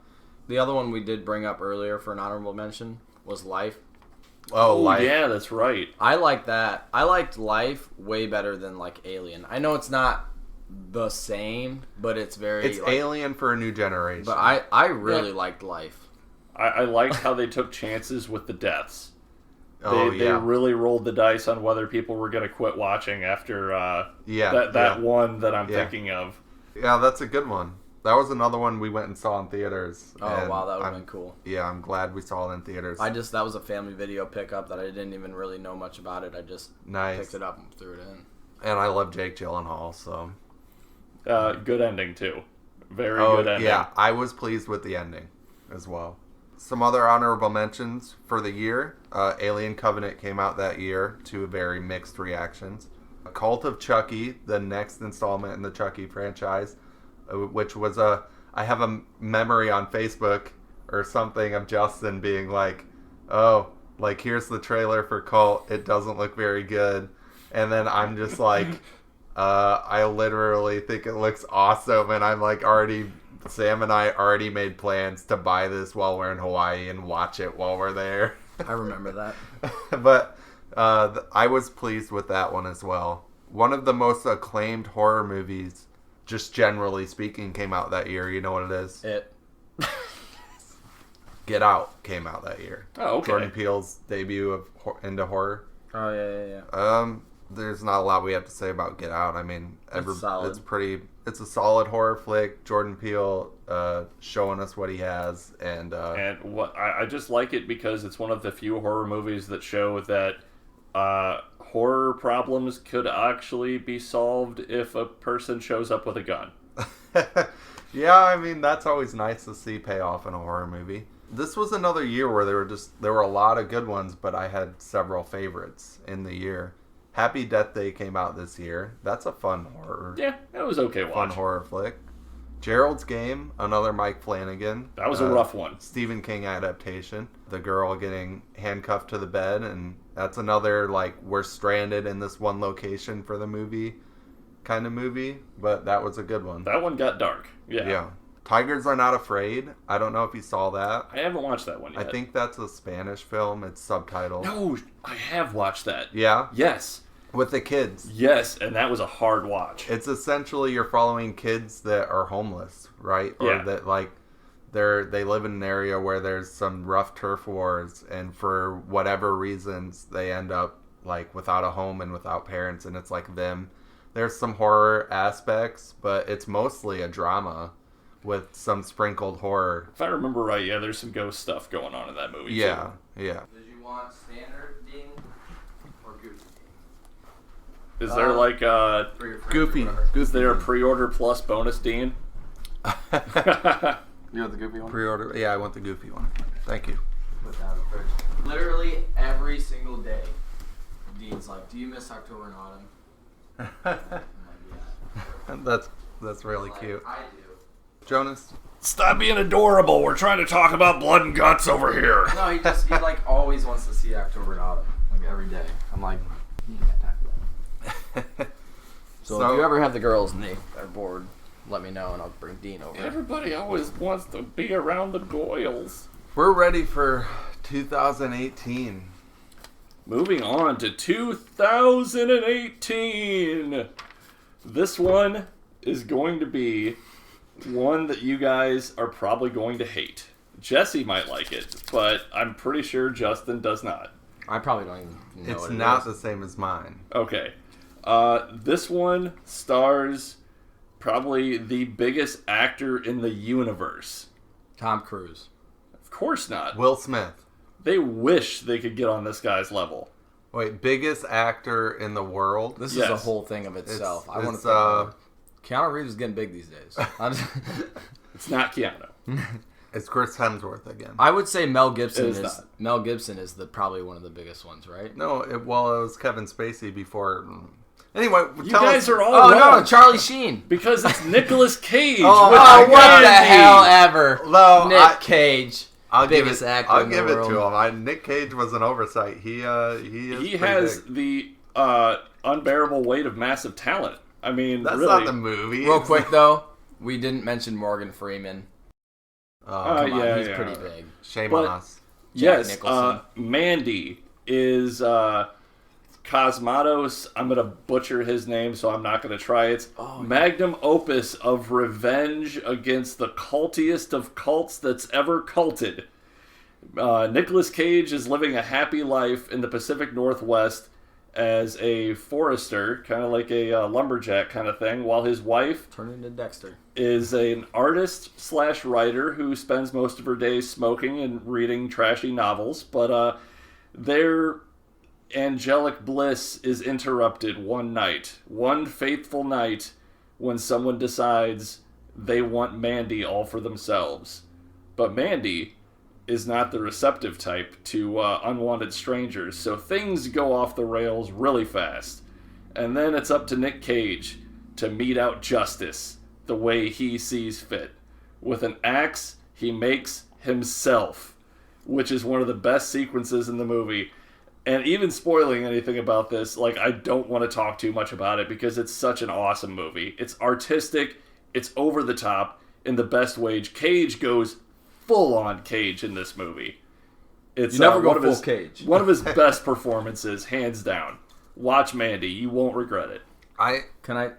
I was just gonna say, as a response to Jonas's movie, I didn't care for Mandy. It had some elements to it that I enjoyed, but I feel like the best way to describe it is it had the vibes of The Last House on the Left meets Hellraiser, if that makes any sense. Yeah, I can see that. It's an out there movie, and it had a lot of buzz. I get the appeal, but it just wasn't my thing. I wanted to like it because Funko has the figures and they have a chase that's like everywhere. That's the reason you wanted to like it? Well, because I was like, man, if I like it, then I can get this chase pretty Fucking easy. Funko fanboys, And- man, I swear to God. I freaking hated it. Like, it felt like some... You did watch the whole movie, right? Yeah, unfortunately. I just It making felt like some college kid was, like, super pretentious and wanted to be super, like, edgy and was like, yeah, I've done drugs. I can show you this. Like, and then just made some bullshit-ass, like, art film with I'm Nick okay with you Cage. calling this pretentious when you said that it was like the pinnacle of filmmaking. It's It it's a weird. tried too hard, and there was just too much. Like, I'm a fan of slow We're burn. not talking about it right now. We're talking about Mandy. I'm a fan of slow burn. You know, like I love Quentin Tarantino and shit. And like Once Upon a Time in Hollywood. like everyone was like, "Oh, it's too slow." I loved it. You know what I mean? Slow burn's fine, but like this just felt like, yeah, you're slow burning and nothing, and you're not moving forward. Like, I get it. You are looking at a fire and it's colorful to you, but can I not look at it for 20 goddamn minutes? Like, I prefer the ride to the destination sometimes. And I really like how that movie is artistic to me in some of the best ways. The color palettes they use, the shots they choose. even going so far as to like the things they don't show in the movie, which there are some things they just kind of leave out. And I like how it doesn't over-explain things. It doesn't hold your hand. It Like says, the Cheddar Goblin. They're never going to explain it. No, Cheddar There's a Goblin. Funko of it, though. Cheddar Goblin is awesome. And that's like in the horror community on Twitter, Cheddar Goblin is like one of the biggest memes right next to like Hogzilla. It's What an the interesting fuck is movie. Hogzilla? You don't want to know. I'll say that when I watched it, I definitely didn't feel like it was boring by any means. I was in it. You were in the movie. I was Cheddar Goblin. He was Nicolas Cage. I was the me. Cheddar That was Goblin. me in the bag. Like, It's I do remember you saying you watched it in 2 parts. Like you Because it watched was so boring that but I like had to- you watched part of it and then stopped it and then started watch the rest later, which can kind of pull you out of a movie. It's a very weird movie in the sense that you called it really artsy and pretentious, which I can definitely see. But on the flip side, it has some of the most schlocky horror moments in any movie as well. So it's weird that it hits both of those beats. So in that sense, it's definitely unique, at least. I just like that you get enjoyment out of the kills because the people that are getting it are the worst kind of people, and You want watch to a see guy- them die. if I'm remembering correctly, like Don't spoil anything too badly. the butt rape. is that like We'll leave it at that. like I don't know, like it just I don't know. There wasn't enough payoff for the slow build. I will just for say- me personally. I will just say I don't remember that, so I we'll honestly leave it. don't either. Maybe it didn't happen. Maybe it's just Justin. You might have been seeing Wasn't there, butt like- rape where there was none. Wasn't there Justin- like like Just- some sort of like sharp dildo thing? Justin watched the porn parody and didn't know that. There was, but it never got implemented in such a use. It was, I think that was your brain just like putting it together, like this could happen. He watched. He was wearing it. Yeah, See, I mean, he but that was stopped. okay. He stopped the movie, and then the next day when he went to put it back on, he put on the porn parody. no, I don't know. It just we've talked way too long about it. It's a horrible. Go movie. ahead. Disagree. You trying to find your spot? No, Yes. I was just picking it up. Like, I mean, Okay, your turn. What's better Is it than my turn? Mandy? It's your turn. Oh shit! What year are we on? 17. Okay, you got me all fucked up. Thinking about that butt rape. You mean 18? Yeah, it's 18. Yeah, it is 2018. So, coming off that, my favorite horror movie, which you could argue it's not a horror movie, but I know there's horror elements. Is Get chapter 2. I'm just kidding. I fucking hate you. It's Overlord. Okay, no, I would J.J. consider that a Abrams. horror movie. I love that movie. That movie got me so hype. Like, Well, it was it's both a horror intense. movie and it's a war movie. I love war movies, and like it was so well done too. Like, I loved it. I love it. I will say that one is a popcorn horror movie if there ever was one, and it gets the very rare seal of approval from Zach when he watched it. He actually enjoyed it, Dang. and it was pulling teeth to get him into it to begin with because it was a little bit too much of a war movie.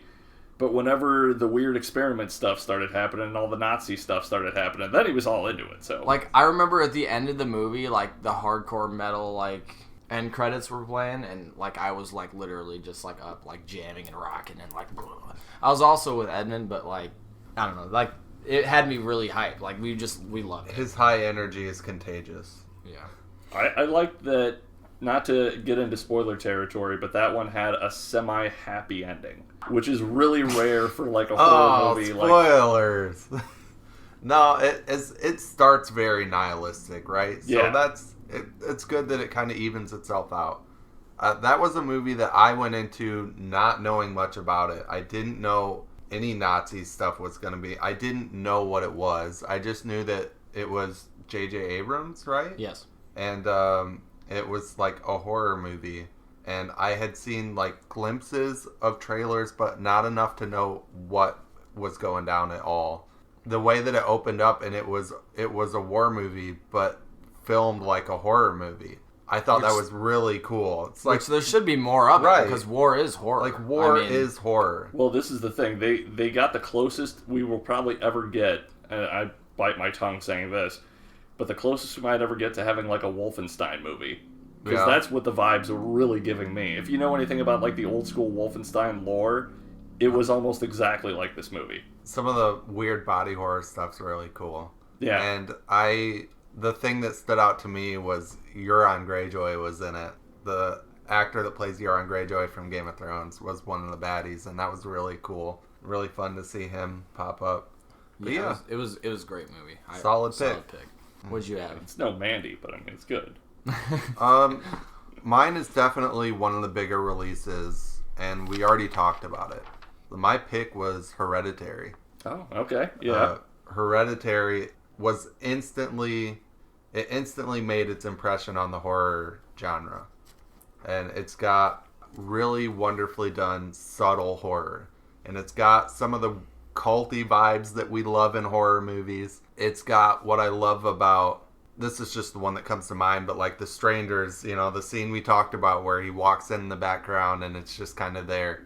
They've got plenty of scares where if you're not paying attention, you're not rewarded. But if you're paying attention and you spot something, the film is that much more effective, and it's so worth it. Yeah, don't browse Reddit while you're trying to watch this movie. Like, You pay shouldn't do that attention. with any movie. Yeah, I agree. No, I agree. You be present when you're watching movies, and especially like stuff like Hereditary. Like, I remember the first time I ever watched this movie was with one of my buddies, and he didn't stay for the whole movie. He had to do something. We got about halfway through it, and the whole halfway that we watched it together, like, the only thing we kept saying to each other is, what the fuck is this movie? Like, we could not figure out what was going on. And that's great for a movie. Right. And by the end of it, like, I was blown away. And I'm not going to say any spoilers, but the closest movie that I would compare it to would be if this was like a modern day Rosemary's Baby. Okay. Yeah. And it's another movie that benefits from not knowing what you're getting into. Like, just go see it. I'm not going to talk about any plot points. Is there a week at work where we don't end up making the motion from this movie that is famous? Yep. There's an iconic moment in the movie. And yep, whenever we're just suffering through work, that's what we imagine. We can't even say it. But yeah, if you see the movie, you'll probably figure out which one it is. Justin, you have anything to add here before we move on to the next year? Yeah, I know, like, it's not a joke, but just hear me out. Leprechaun Returns takes... No, just hear me out. Jonas' Just hear me out. eyes got hear me out. so wide. Genuinely. It's a remake that takes it back to the roots. It's not the Origins where they fucked it all up. It's a They take it requel. back, and it's actually directly follows the first movie. And it's campy, but it's like more well done. They And like call I said, that the Halloween treatment. Oh, Jesus. it was before that though. I actually haven't watched this one yet. It's like if you like the first movie, It actually wasn't before that. it's like the first one. Halloween got this treatment, I think, in like 17. With the... Oh, yeah, no, it hasn't been that long, yeah. But anyway, it takes it back because, I mean, how far they had gotten off course with it not even being like a leprechaun. Like, it takes it back to it being actual leprechaun and, like, the campiness and, like I said, direct sequels to the first one. So it picks up with some of the original cast even. Leprechaun in Space was pretty good, though. Just deep sigh. But the only thing that I will say is it's not Warwick Davis. And I know, like, you'd be like, oh, yeah. that's fucked up. But, like, I mean, shit happens, right? So, like, we got more Leprechaun that was more original, or more true to the original. And I appreciated that.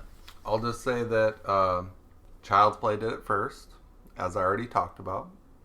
And that's all I had to say. I just wanted to pick on you. The Strangers Prey at Night came out that year, and that's a solid follow-up. They did kind of an 80s slasher vibe in that one. Really solid. Upgrade came out that year. That was really original. That really is cool. one of the braver sci-fi horror takes I've seen. That's the guy. That's the actor from The Invitation. Oh, yeah. Yeah, that's a very... It felt like a Black Mirror episode as a movie. Yeah. It's very... The dangers of technology in the future and where could that take us in like an action horror movie. And I also sought out, because of that movie, the record that he was listening to at the very beginning when he was working on his car, and now I bought it too. Nice. Annihilation came out that year. That was a good horror movie. Oh, that one was Mortal trippy. Kombat Original. Annihilation. No. Well, that one is wonderful, but no. Natalie Portman, sci-fi horror, some weird like Lovecraftian body horror stuff. The bear creature shall haunt our nightmares. It's like things are getting mended together. It's very hard for me to try and explain right now. I still think I half understand the ending. Yeah, it's definitely got some abstract-y kind of ideas. There's some heavy science themes that they really play on to make their horror pop and really effective. But yeah, I agree about the bear scene.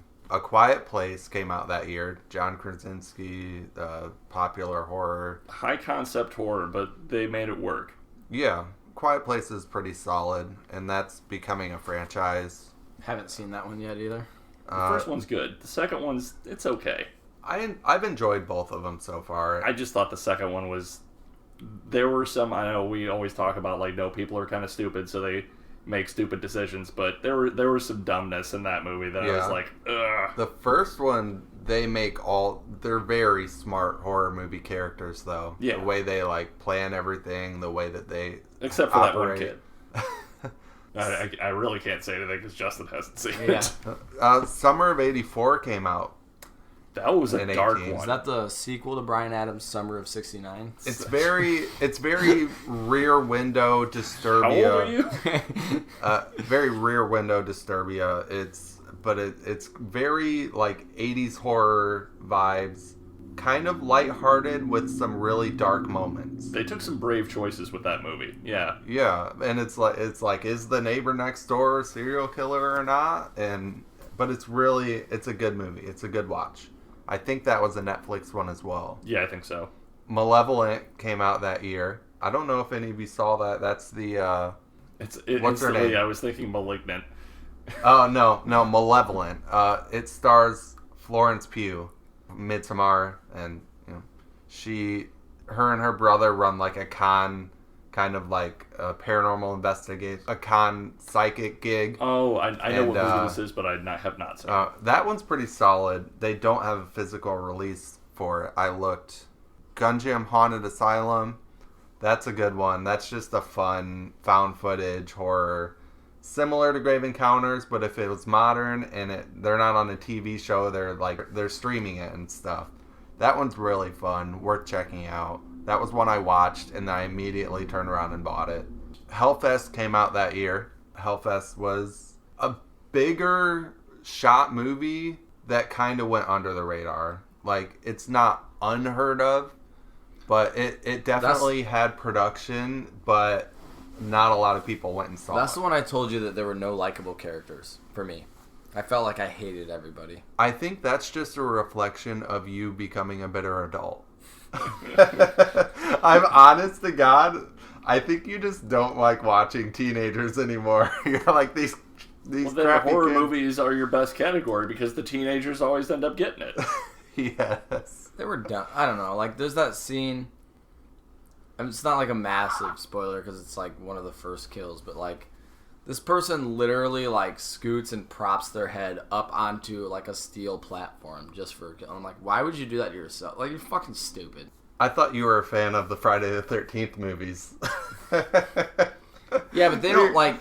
They don't set themselves up for that shit. They're Yes, like Oh, they do. Yes, they Yes, do. they do. banging in bed and getting impaled, like, or There's like getting seriously- shot with arrows when you're just rolling around on the porch. Like, There's a scene in number 6 where don't jump to number 6 on me like that. number 6 is one can't. of the best ones. Okay, but I digress. Let's move on to 2019. Or do you have another honorable you wanted to talk about yet? The last movie I was going to briefly mention was The Endless. And that's got some weird Lovecraftian existential horror going on. Some weird time loops and some conspiracy theories. That one's worth checking out too. Yeah, I loved that movie when I watched it. The cult aspect was great. The whole idea of just this weird semi-religious kind of thing going on, but they never explain anything to anyone. like, what is actually going on? And yeah, the weird time loop stuff. The bit with the rope was probably my favorite part of that movie. But again, we can't say too much about it. Cut the rope. I'm ready for 2019 if you are. All right. Well, I'm gonna make this a back-to-back cage match. Nicolas Cage returns in 2019. This isn't Willy's Wonderland, is it? It is not. So what is it? The Color Out of Space. Oh, I forgot about that. A lot of people did. That one really did. A lot of people did. That one really did fly under the radar. It wasn't a bad movie. It just It was. I would posit that it was the best horror movie that came out that year. But that's my own pick because I really like Lovecraftian kind of stuff. I'm seeing a trend in myself where I'm like, the body horror was too much. Yeah, this one pushes the body horror to an 11 out of 10. So if you're uncomfortable at all with that, probably give this one a pass. That's a safe call. If you are easily disturbed by horror happening to animals and children, probably give this one a pass too. Another very nihilistic film. It's like time and or nature, whatever it's going for, there is no prejudice. Like, yeah. It does not matter who or what you are. You will be affected. Which really, for an apocalyptic kind of movie, that's really the vibe you have to go for if you're being realistic. Like, everybody is on the same playing field here. Nobody gets any special treatment. It's like there's a weird invasive alien species that's come to Earth, and everyone's screwed. It's like, is that what it is? Is it? Yeah, it's really tough to tell. It's very vague, but it works for the film. But again, Nicolas Cage, I'm a fan. I had to give it to him once again. It Chapter 2. I knew it. This is the year. I was worried, I wouldn't say worried, but I was skeptical on how they would pull it off with it being adults. Because, like, the kids were so likable, like we talked about, and they would make you laugh, and, like, it was really good casting. And so I was a little bit skeptical. But when I went in and watched it, I was amazed at how amazing they could still make the second one. They did a good job keep up with the the second par, one. and then the casting choices were really good. I know it had one of Jesse's favorite actors. Bill Hader? No, the other one. Oh, James McAvoy. Yeah. It really did have good casting choices for the adult versions. The fact that I didn't know which one you were talking about right away. I really enjoyed that one more than the first. But I forgot to share it when we were talking about the first one, but just really briefly, it was like I saw it in the theater for the first chapter, and legitimately this happened. When the credits started rolling and it said, to be concluded in Chapter 2, people in the theater actually went, "Aww." And I'm like, what did you expect, people? Did it look like everything just got wrapped up there? Well, honestly, I was a little bit surprised when they were like in chapter. I was like, oh shit, they're gonna like keep. I don't know, because has no one's seen the original one. I had seen the original, but I don't know. The original, they splice them together, right? No. Yeah. Well, yes. It was a mini-series. It was a mini-series, and even when they aired them, it was 2 episodes, like back-to-back. Like, I think it was a Thursday and a Friday of 1 week, and then the other one happened, like, the next Thursday and Friday. So they split it up by, like, a good little portion.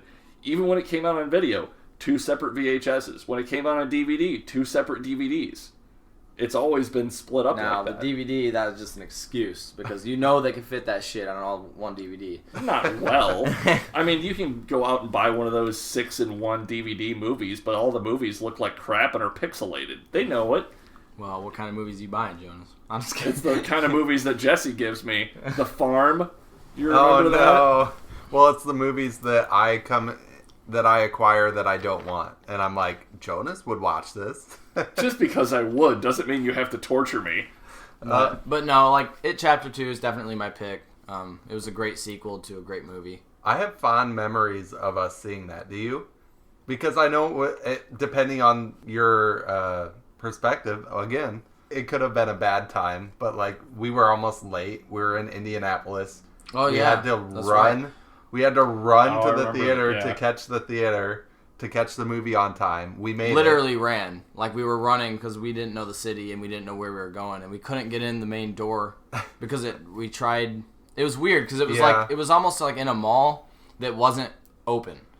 So it wasn't like a blatant, like, oh, the lights are on for this entrance. It was a huge building, and you'd be on one side, and it was on a river, so you couldn't, like... But no, it was IMAX theater, and actually, I think it was my first IMAX movie. I think it made the payoff way better. I look back on it, I'm like, oh, we had to run to get there. The sound was amazing. Yeah. I remember the controversy surrounding that movie when it first came out, and looking at it from my perspective, I'll just say...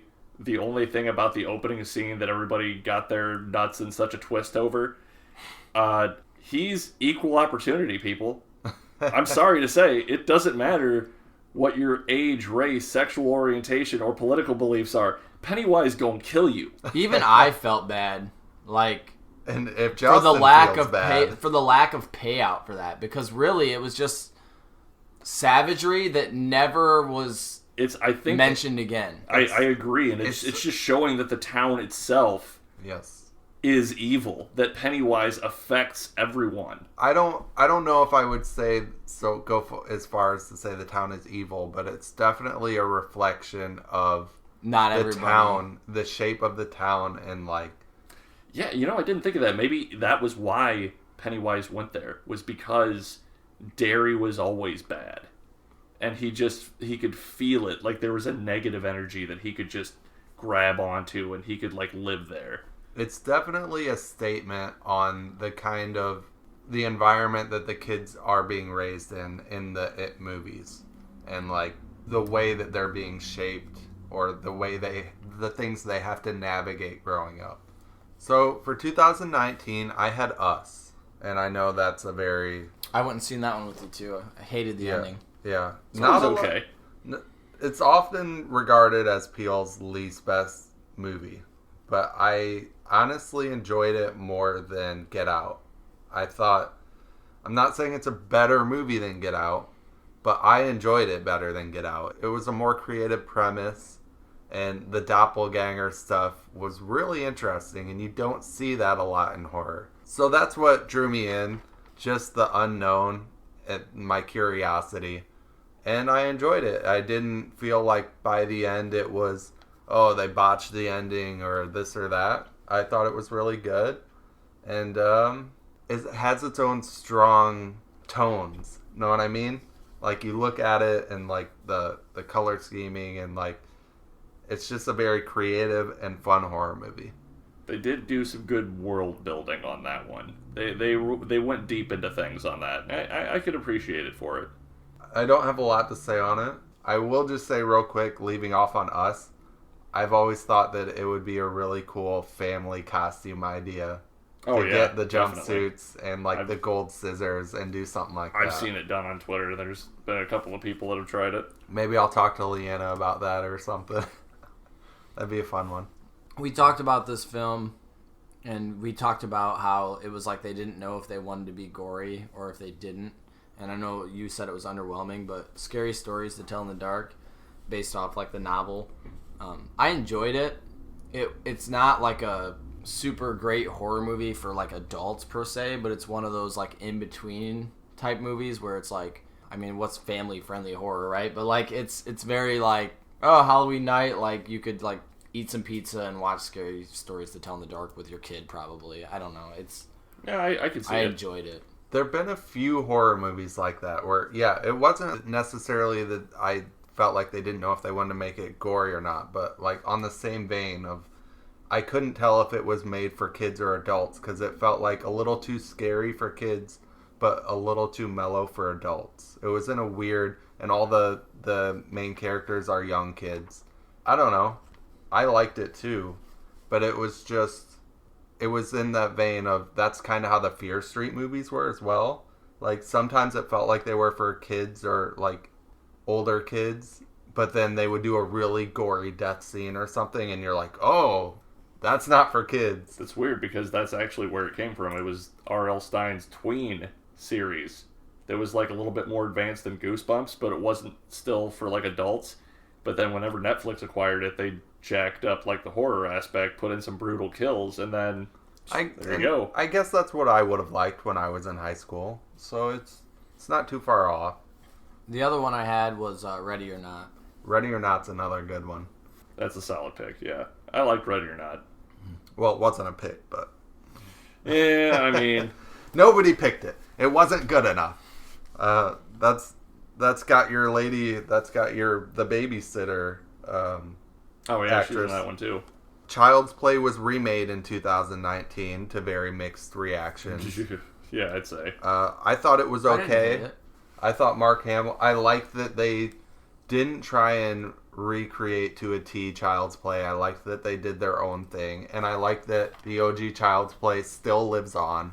So that allowed me to not hold a grudge against it and go in. I didn't expect to like it, and I thought it was better than I expected.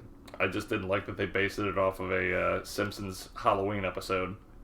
With, oh, the doll was just switched to evil. Sorry.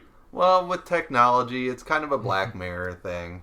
Well, don't bash Black Mirror like that, but Black Mirror has some good shit. Of all the shows that need a Blu-ray release, my God. Mike Flanagan took on Dr. Sleep in 2019. Yeah, that was my runner-up if I wouldn't have done it. It gets brought up like several times a month to me, Dr. Sleep, and I have it sitting downstairs and I've never watched it. I don't know why, because I like Ewan McGregor and I like It the does idea of have watching it. I just never do. it does have a bit of slow burn. So Oh, try to get somebody that's younger to sit down and watch The Shining in one sitting. That's like pulling teeth now. The Shining is one of the first horror movies I remember sitting and watching through, and yeah, I've got some. It's definitely got a place in my mind. Crawl came out in 2019. The With Quentin Tarantino bait.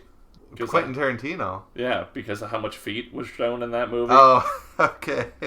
He said it was the best movie of the year. Well, I enjoyed it. It's a crocodile movie. Haunt came out in 2019. Haunt, we mentioned earlier, but it's a haunted house movie, or like a real haunted house, not like a ghost haunted house. And it's like the actors in this haunted house may or may not be up to nefarious It has means. been, trust me when I say it has been talked to death everywhere. Everyone knows about this movie. I doubt anyone has not seen Haunt at this point. In the horror scene, sure. I'm The so average confused person right now. is Justin. Please tell me you don't even know what Haunt is. I can't remember if Hellfest or Haunt is the one I was talking about. Hellfest is like a theme park, and Haunt Haunt is just is the haunted like- house thing. something you'd go to on Halloween. Small little haunted house you walk through. Never watched it. You never heard of it, have you? I've heard of Say it. it. Say I've heard of it. it. Don't lie. It's got some of the most vicious kills of any modern horror movie too. That one's got a cult following. It wasn't huge when it came out, or at least like It's it's a grower, not a not a big shower. movie. Wasn't Fair. huge That's when it came fair. out. Midsommar came out in 2019. We also talked about that briefly already. The Lighthouse. It was okay, but that was like we talked about it like there's movies that you like but you wouldn't watch again. That's Yeah. probably in that category for me. That's With fair Willem enough. Dafoe? Yeah, Yeah, I thought that was just like an indie drama. I didn't know that was horror. it is. It's horror. Okay. I mean, I've it's- not seen it. I just, from what I had seen in the trailer, I thought it was. Again, it's A24 slow burn horror. You're not gonna go into it and find thrills and chills. It's psychological and it's weird, and a lot of it isn't blatantly horror, but it gets into your head and it's got some weird imagery thrown in. It's really artistic. You probably hate it. That's true. And we good for ready for 2020? I think so. Mine is probably my least controversial of this list. I think I know it. Can I guess? Go for it. It's Jonas's 2020 pick, Underwater. It is. I knew it. It's such a good movie. It is a good movie. It's the probably since the movie The Abyss, it's one of the only underwater horror movies. Full stop. Like, they just don't make a lot of underwater horror movies, and just the concept of this like underwater laboratory that just suddenly everything goes wrong. People are dying left and right because of the pressurization issues. They've got to try and find a way to the surface. Meanwhile, something is out there. Keep it vague, because it sounds interesting. Oh, it's very good. And the less I say, the better. The only thing I will say is it has some really good actors in it. And Tell them the surprising one. The surprising one being... that you wouldn't think would be good. God, I'm trying to think of his name. No, that's not all. I'm just gonna... It stars Kristen Stewart. Kristen Stewart's in it, yeah. Who's, like, known from Twilight. So you're like, oh. But, like, she's actually good, and it's... Does she I don't know. play That somebody sounds that's a very... vegetable? Because she has no emotion and doesn't have to do anything? Just trust us on this one. It's funny like, because I tried to get Zach to watch it, and he wouldn't watch it because she was in it. That's kind of my point. But yes, T.J. Miller is another one that was in it, and he's just funny in like anything that he does. Well, he got me too. Yeah, but he still came back again anyway. I don't know who that is. I'm about to look it up. He's the friend in Deadpool. Oh, yeah. He's the one that, like, publicly just, like, hates Ryan Reynolds. Oh, well, he said Ryan Reynolds hates him. Okay. All right. Is that it on Underwater yeah, for that's now? all I'm going to say on that one. Ryan Reynolds hangs out with Max, so he's cool by my book. What's your... I didn't have any. I didn't really see... No movies? I didn't see anything this year. I just, like, re-upped it and just scrolled through, and I didn't see any. But I guess Hubie Halloween, if you want to go that Oh, no.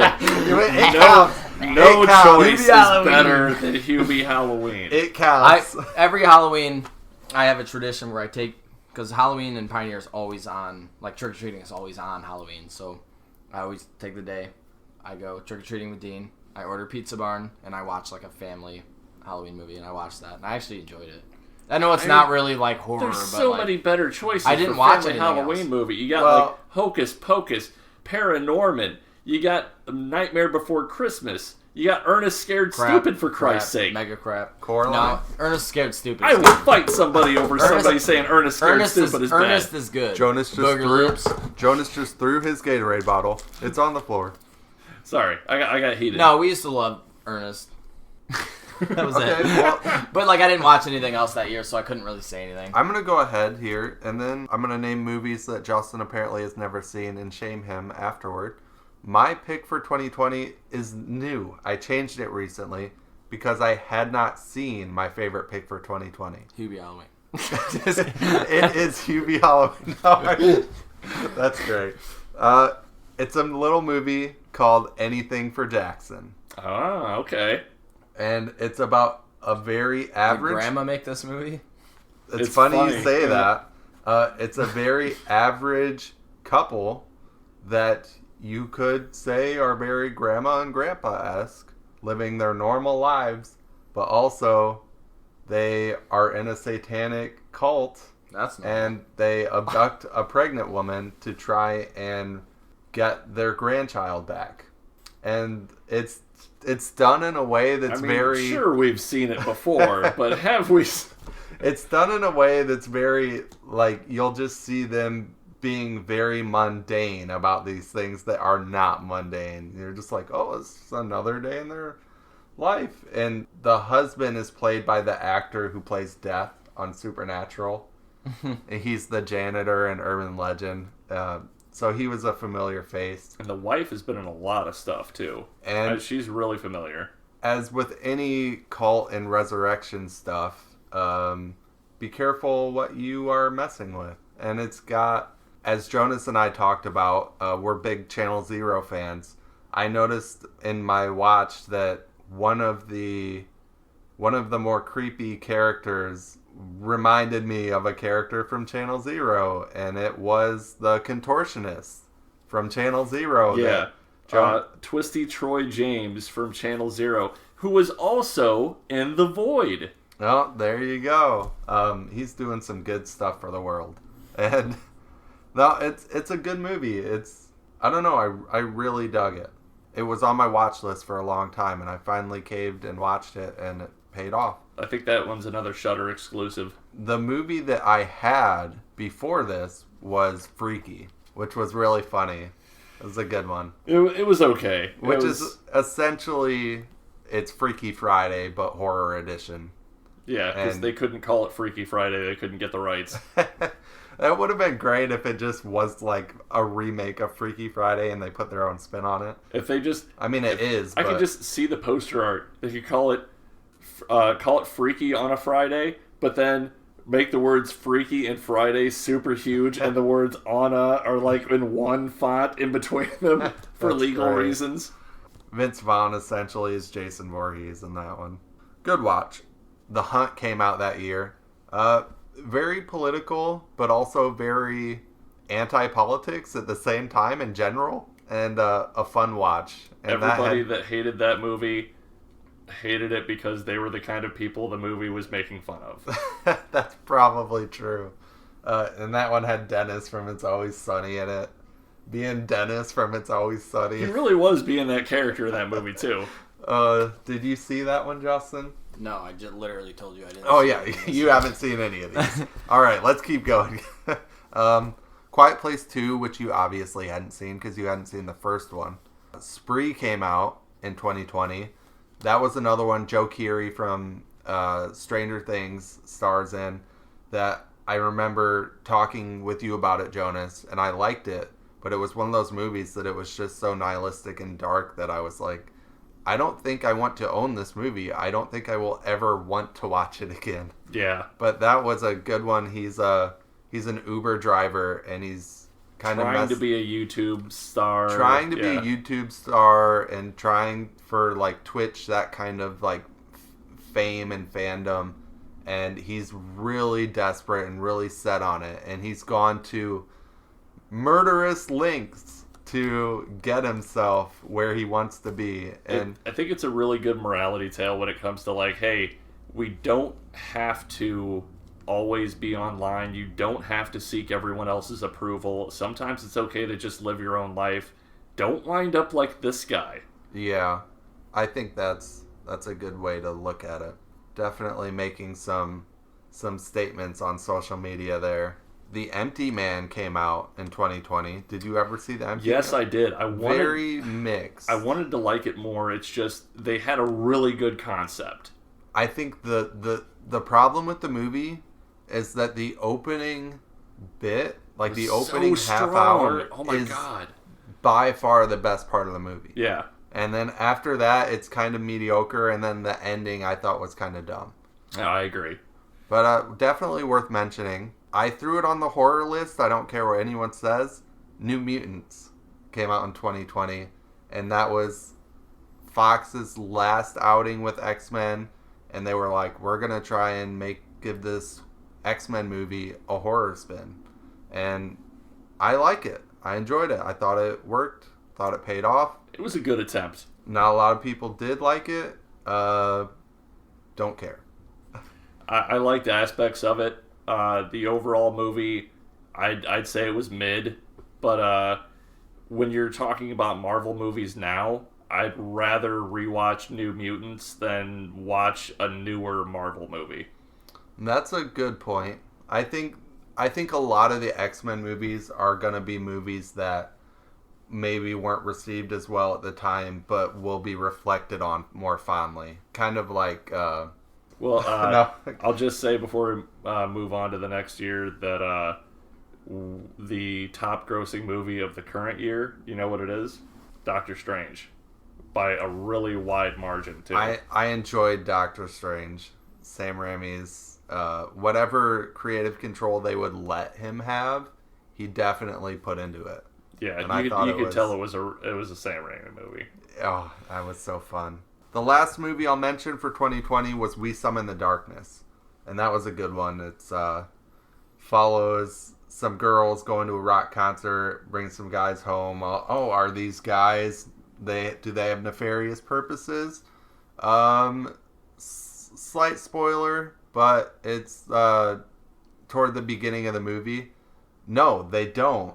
The girls are the ones that That's the mad, first thing I nefarious thought as soon as you purposes. said, "Do the guys?" It's like, no, And these bitches are out for blood. It's got And some. never even seen it. It's got some culty stuff, but it's got some fun reveals, even more so than that. And it's just a good watch. It's half a comedy too. Like some of it's pretty funny. That's all I got on 2020. We're nearing the end here. 2021, Jonas. All right. Well, I had to give you guys a respite for 2020 with Underwater. We're going back to the cage with Oh, 2021's Willy's Wonderland. That's a good one, though. It's so good. That's probably my favorite Cage movie.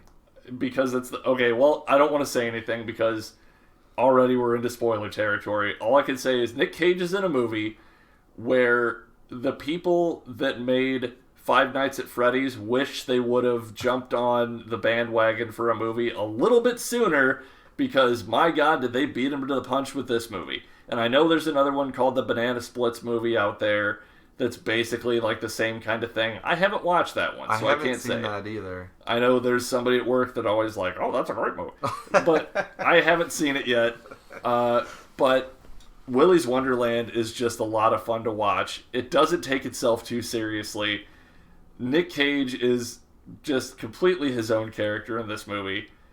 It doesn't make a lot of sense, but it doesn't have to. You're here to see animatronic animals disembowel teenagers. That's what we're here for. And I loved it. I instantly bought it as soon as it became available. That's a solid pick. It definitely was a contender for mine. Unfortunately, I did not pick it, but I'm glad you did so that it can live on the list. Justin? I think Don't me shame and you me. might have the same one, but I'm gonna go with Black Phone. We do not have the same one. And that was this year, was it not? Yeah. Black Phone was this year. Come on, It says Justin. 2021. Maybe it You're not finished looking at production or something in Yeah. 2021. This is why your lists are wrong. This is why your years are not right. Get it together. It says 2021 Just right there. curious what site are you... Well, you're using Google. Well, what do you mean? Well, you're using Google. Google is not reliable. It lied to me. I would go to IMDb. But yeah, that movie literally just came go to, out like go 4 to months Wikipedia. ago. All right. June 2023. Fair enough. I mean, I don't know why Google just popping up right there, 2021. Yeah. They know you're trying to do a podcast and they're trying to screw you over. We're going to apologize in advance for any movies that might have been out of order on Justin's list. He did his best, or at least he did the best that Google could offer. And we're going to include his email address so you can send him hate mail. All right, listen. So go to Wikipedia, pull up a list of movies that came out that year, and then I'll go first. Son of a bitch, it's snowing. Yeah, it's been worst. snowing for a little bit. All right, so we're gonna skip Justin for now while he Just looks cut at, out that last part because that's just dumb. Right, but we're still going out of order. So Yeah, still but I have- mean, just cut out that where I even said anything because it was Google lied to me. we'll see if it's funny or It's not. not. Damn you, Google! We'll see if it's funny or not. Let's just cut it. We might keep it all in. I hate you so much. You dick. So I'm gonna go first here while we give Justin some time to look at the real list. And I picked an obscure horror. I know you know it, Jonas, because we talked about it. I went with The Deep House. Okay, good. Uh, Good pick. It's another movie that came out of nowhere. I didn't have any expectations. I just threw it on. It might have been a movie that I got through you, Jonas. Yeah, I think I gave you that one. You were like, hey, you have to check this out. And I'm like, okay. And it's subtitled, right? It's not... Yeah, it's half and half. It's one of those movies where it's like an American couple vacationing in a foreign country. So you have Is the it foreign... French? Yeah. You French have, film? You have French people like talking, and then they'll talk in English, and then back to subtitles again. I don't want to say a lot, but think it's a found... Well, it's not a found footage film, but it's about characters that are filming. Yeah. But it's crossing a haunted house movie with an underwater movie. So take your water phobias and add them to a haunted house movie, and that's this movie. And I just really enjoyed it. How great is it when somebody can get killed by a ghost by drowning while they're trying to look around the house? I want to say I looked this movie up well after I'd already seen it and I enjoyed it. And I want to say this wasn't a movie that had like a high high reviews or anything. I want to say IMDb had it around a 5 or something. But I was surprised because I thought it was really good. Justin, did you find one for the year? I'm just gonna have to go with like Fear Street Part 1 or 2, not 3. Okay. Yeah, 5.4 on The Deep House, which I think it deserved much more than that. That just goes to show. And it's like Justin was talking about that movie, The Hunt, or The Hunted, earlier. Yeah, The Hunted. That one's sitting at a 4.7 But Out of 10. they can all burn. Well, see, But again, it comes back to perspective. Right. Like, you met the guy, you understand that was one guy's passion project. These are people that are just throwing on the movie and expecting something great. One of the things I really liked about The Hunted too is they found, so like I'm not a huge fan of found footage because of the shakiness and the blurry, like it drives me insane, right? So like the way they get around making it shittily filmed is like I can't remember if it's like his brother or his best friend or whatever that he convinces to help him actually has like what is he, like a camera person or like it's like a steady cam. he actually has like a legitimate really nice camera. That's why he asks him to help him do it, so it's actually like good quality and shit like that. So I don't know. That's actually a pretty good, smart idea for it. Yeah. Some of those standout movies for last year were VHS 94. That was a good one. Antlers, another good one. I know you didn't enjoy that one as much. More of a slow burn. It was okay. I thought I love the Wendigo stuff, and the creature designs were cool, and the casting was good. Maybe a little less focus on the little kid and more on the wood. But I said I love the woodsy stuff. So Yeah. Antlers was cool. Candyman, we got Candyman last year. Army of the Dead. I enjoyed Army of the Dead. I thought it was really... It was like a zombie heist movie with... I'll be honest, I turned it off after 10 minutes. Oh, so you didn't even really watch it? No. And that's another... Was that James Gunn again? That wasn't James Gunn. Dave That was Bautista Zack. was in it. I want to say that was Zack Snyder. That's why. Wasn't? Maybe I'm wrong. But Are no, you looking it up? Zack Snyder Oh. movies... Justin picked up his phone. I thought he was looking They're- it up. I'll go on a limb here. Ever since Zack Snyder made the remake of Dawn of the Dead, it's just every time he touches a zombie movie, he has to just make it this big over-the-top spectacle. Like, it's like, God, what is that? It's like they made Left 4 Dead into a movie or something. Why not? We've got And- Train to Busan. We've got all the George Romero zombies. Yeah, We've but got it's all just this other stuff. it's so cheesy that it's just if I watch a zombie movie, it's like I know I'm really nitpicking here, but I like my zombies to be like, I'm a traditionalist. I'm an old man that likes his zombies slow. Pepperidge Farm remembers when zombies used to just eat brains. That is you right now. Yeah, yes. I know. I get my fucking cane walker out over here and meander over into the horror section of the local Blockbuster. I know Justin's pick was the first Fear Street movie. First But or second. Either I one. was gonna say it is worth mentioning that Netflix did that strange thing where they dropped them all at once. We watched the first two back to back together. Yeah, and that was fun. I like the gimmick there. I like what they're doing. I liked that it was out of nowhere. Yeah, I Like hope it was just a fun, random, new, creative. I mean, it was a slasher, but it was, I don't know, something different. I hope they do that again. Drop like 3 movies at once, because I know they're working on more. Yeah. But they haven't said if they're doing 1 more, 3 more, what they're doing again. No, it's Netflix, so they'll fuck it up. All right. I was just about to say Netflix is doing a lot of good things, so. They have a tendency to go both ways on that. So there's a film called There's Someone Inside Your House. Did you guys see that one? I didn't see that That one. one's another really good one that, well, I really enjoyed it, and I can't really find a good physical media copy of it. But that's another slasher where it's a slasher, but the slasher is wearing a mask that is the victim's face, the person he's going after. Huh. So he's wearing a mask that is their face. It's really cool. It's an interesting concept. I really enjoyed that one. Malignant was that year. Remember, That to me... Spoilers, we can't say. No, I'm not going to spoil anything, but that to me was... Because it was James Wan, right? Yeah. And he's been doing all of these big blockbustery horror films. And that to me was something that he wanted to do that they never would have let him do if he wasn't James Wan. And that was them being like, look, you're James Wan, you've done all these movies for us. Sure, do your thing, do your passion project or whatever you want to do. Because that movie is so off the wall. He did something all right, yeah. I really enjoyed it. It's got some creepy concepts. I won't say they haven't been done before, but it's definitely something that isn't mainstream or isn't something we see a lot of. If you go into watching that movie, don't go into it too seriously. Like, take it with a grain of salt. Right. It's its own thing. And that's what I'm saying by they wouldn't have let him do it. It's very B-movie, but in the best way. It's very much Tom Green approved. Last Night in Soho came out that year. That was a really which good one, was too. a really good movie, but not heavy on the horror.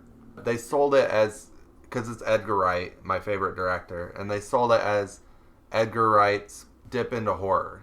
And it is, for sure, but there's so much other stuff going on that kind of overshadows what horror there is. I mean, Shaun of the Dead was way more horror than that one was. It's true. That's probably Hell, true. World's End was more horror But than this that one was, but this didn't have the comedy.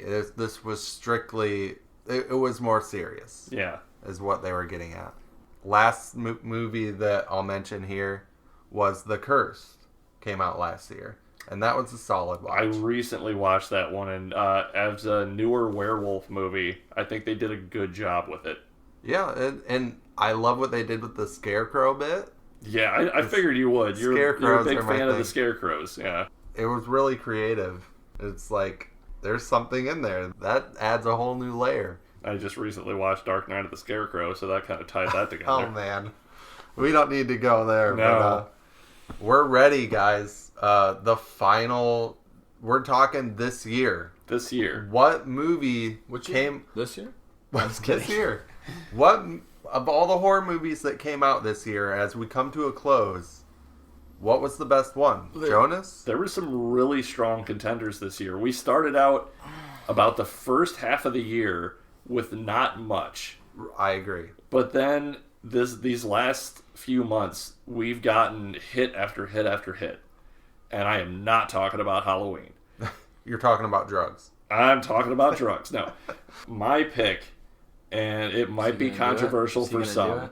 Wait, hold on. What do you think he's going to do? Is he going to do Terrifier 2? No. Wow. Honestly, because when I made this list, You can make it whatever you want it to be, Jonas. well, this is the thing. I loved Terrifier 2. Okay. And I think it is every bit like if Terrifier 1 was the Terminator, Terrifier 2 was Terminator 2. Like, it's the one that people might end up remembering more than the first one because of just the iconography and the story and, of course, the gore. But I know it's a really new movie. I don't want to spoil anything on that. No, my pick was something more... God, this might actually be the tamest movie out of all of my picks. But I really loved the actors in it, and I thought the story was amazing. And for being a movie that was the second part of a series to come out in a short amount of time and be as good as it was, kind of amazed me. It's Pearl. Oh, okay. I haven't seen that yet. Pearl is the prequel to X. I was trying to figure out what you were talking about. Pearl is basically, she's the main character of this movie, and she was the old lady on the farm in X.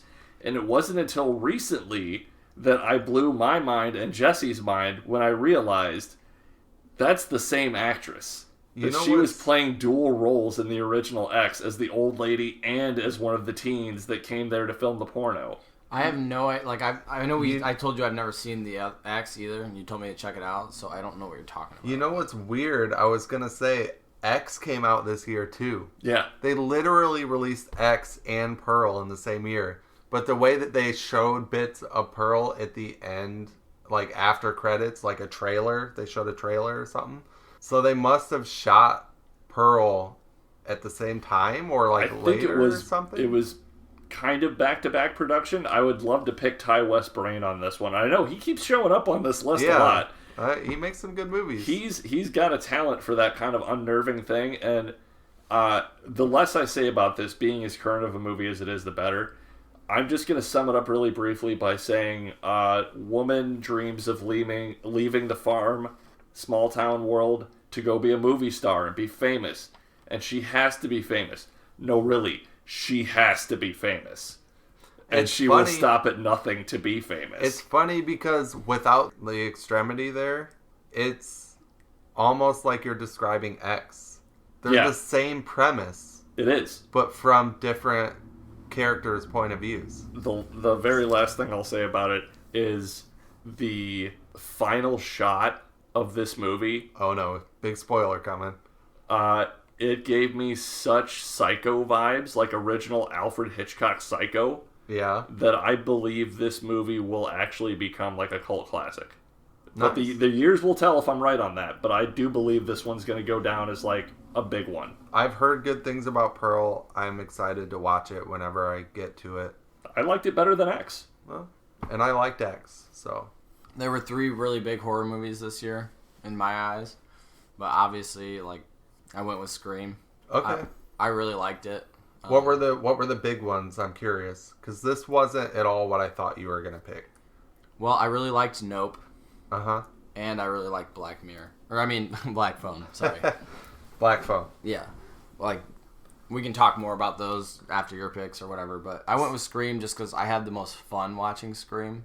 I told you at the very beginning of the first podcast we do, I like fun horror. So, not to say that I don't like serious shit like Sinister, but if I had to pick, which, you know, Scream's fun.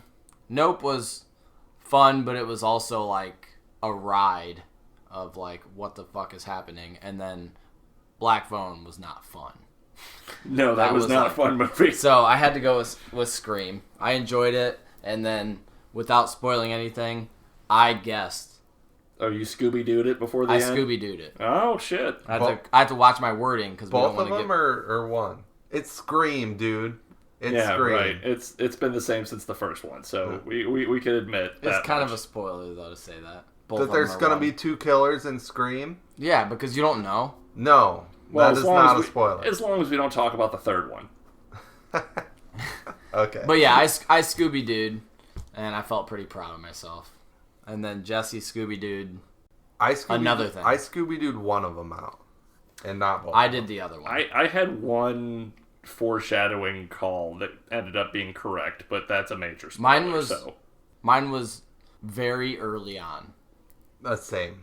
And I think Very early. I think ours, like, we identified the opposite people. Yeah. So that was fun. I'll just say I too had Scream. Maybe a little anticlimactic, but you know I love Scream. I am wearing the Scream shirt. I don't know almost if that, thought you'd pick Black Phone. I don't know if that was a tell or not. Black Phone was fun. Fun? And like we mentioned, same director as Sinister, which you can tell the cinematography looks similar. Ethan Hawke's in it again. The dumb cop that was the... Yeah, like the cop from Sinister is the brother in this. Yeah, I mean, it's a really well-made movie. Really dark. Okay, how great were those masks, by the way? Oh, really That was good. probably Yeah. my favorite part of the movie is like, where does he keep getting these damn things? But Justin's right. There's something about Scream that's really fun about watching. You're not just watching the movie, you're participating. You're trying to figure out who the killer is and watching everyone's tells and reading the characters, and you're like, okay, what's going on here? Can I figure it out? I'm going to try and figure it out. And, oh, I was wrong or I was right. And that's something that the other slasher icons like Freddy, Jason, Leatherface, that's something they can't do for you. Like the They're Scream not self-aware franchise. and there's no mystery. It's, you know who he is and he's going to kill everyone. Right. Like the Scream franchises, it's different every time. There's more than just the kills. Just to rage bait, I was just going to say Friday the 13th, Part 5. Yeah, shut up. Because you don't know who Jason, and Jason's not dead. Because it's not Jason. It's not Jason. It's stupid. But it also does have the kills. And it also is Roger Jackson being Ghostface. And if you don't know, that's the voice of Ghostface. Probably one of the best opening scenes for Scream as well. I Really agree. good It was opening. actually really good. Just really good Ghostface in this movie. I was So- like partially through the movie, and there was a scene where a character was off alone, and I won't even say who it was because it doesn't matter, right?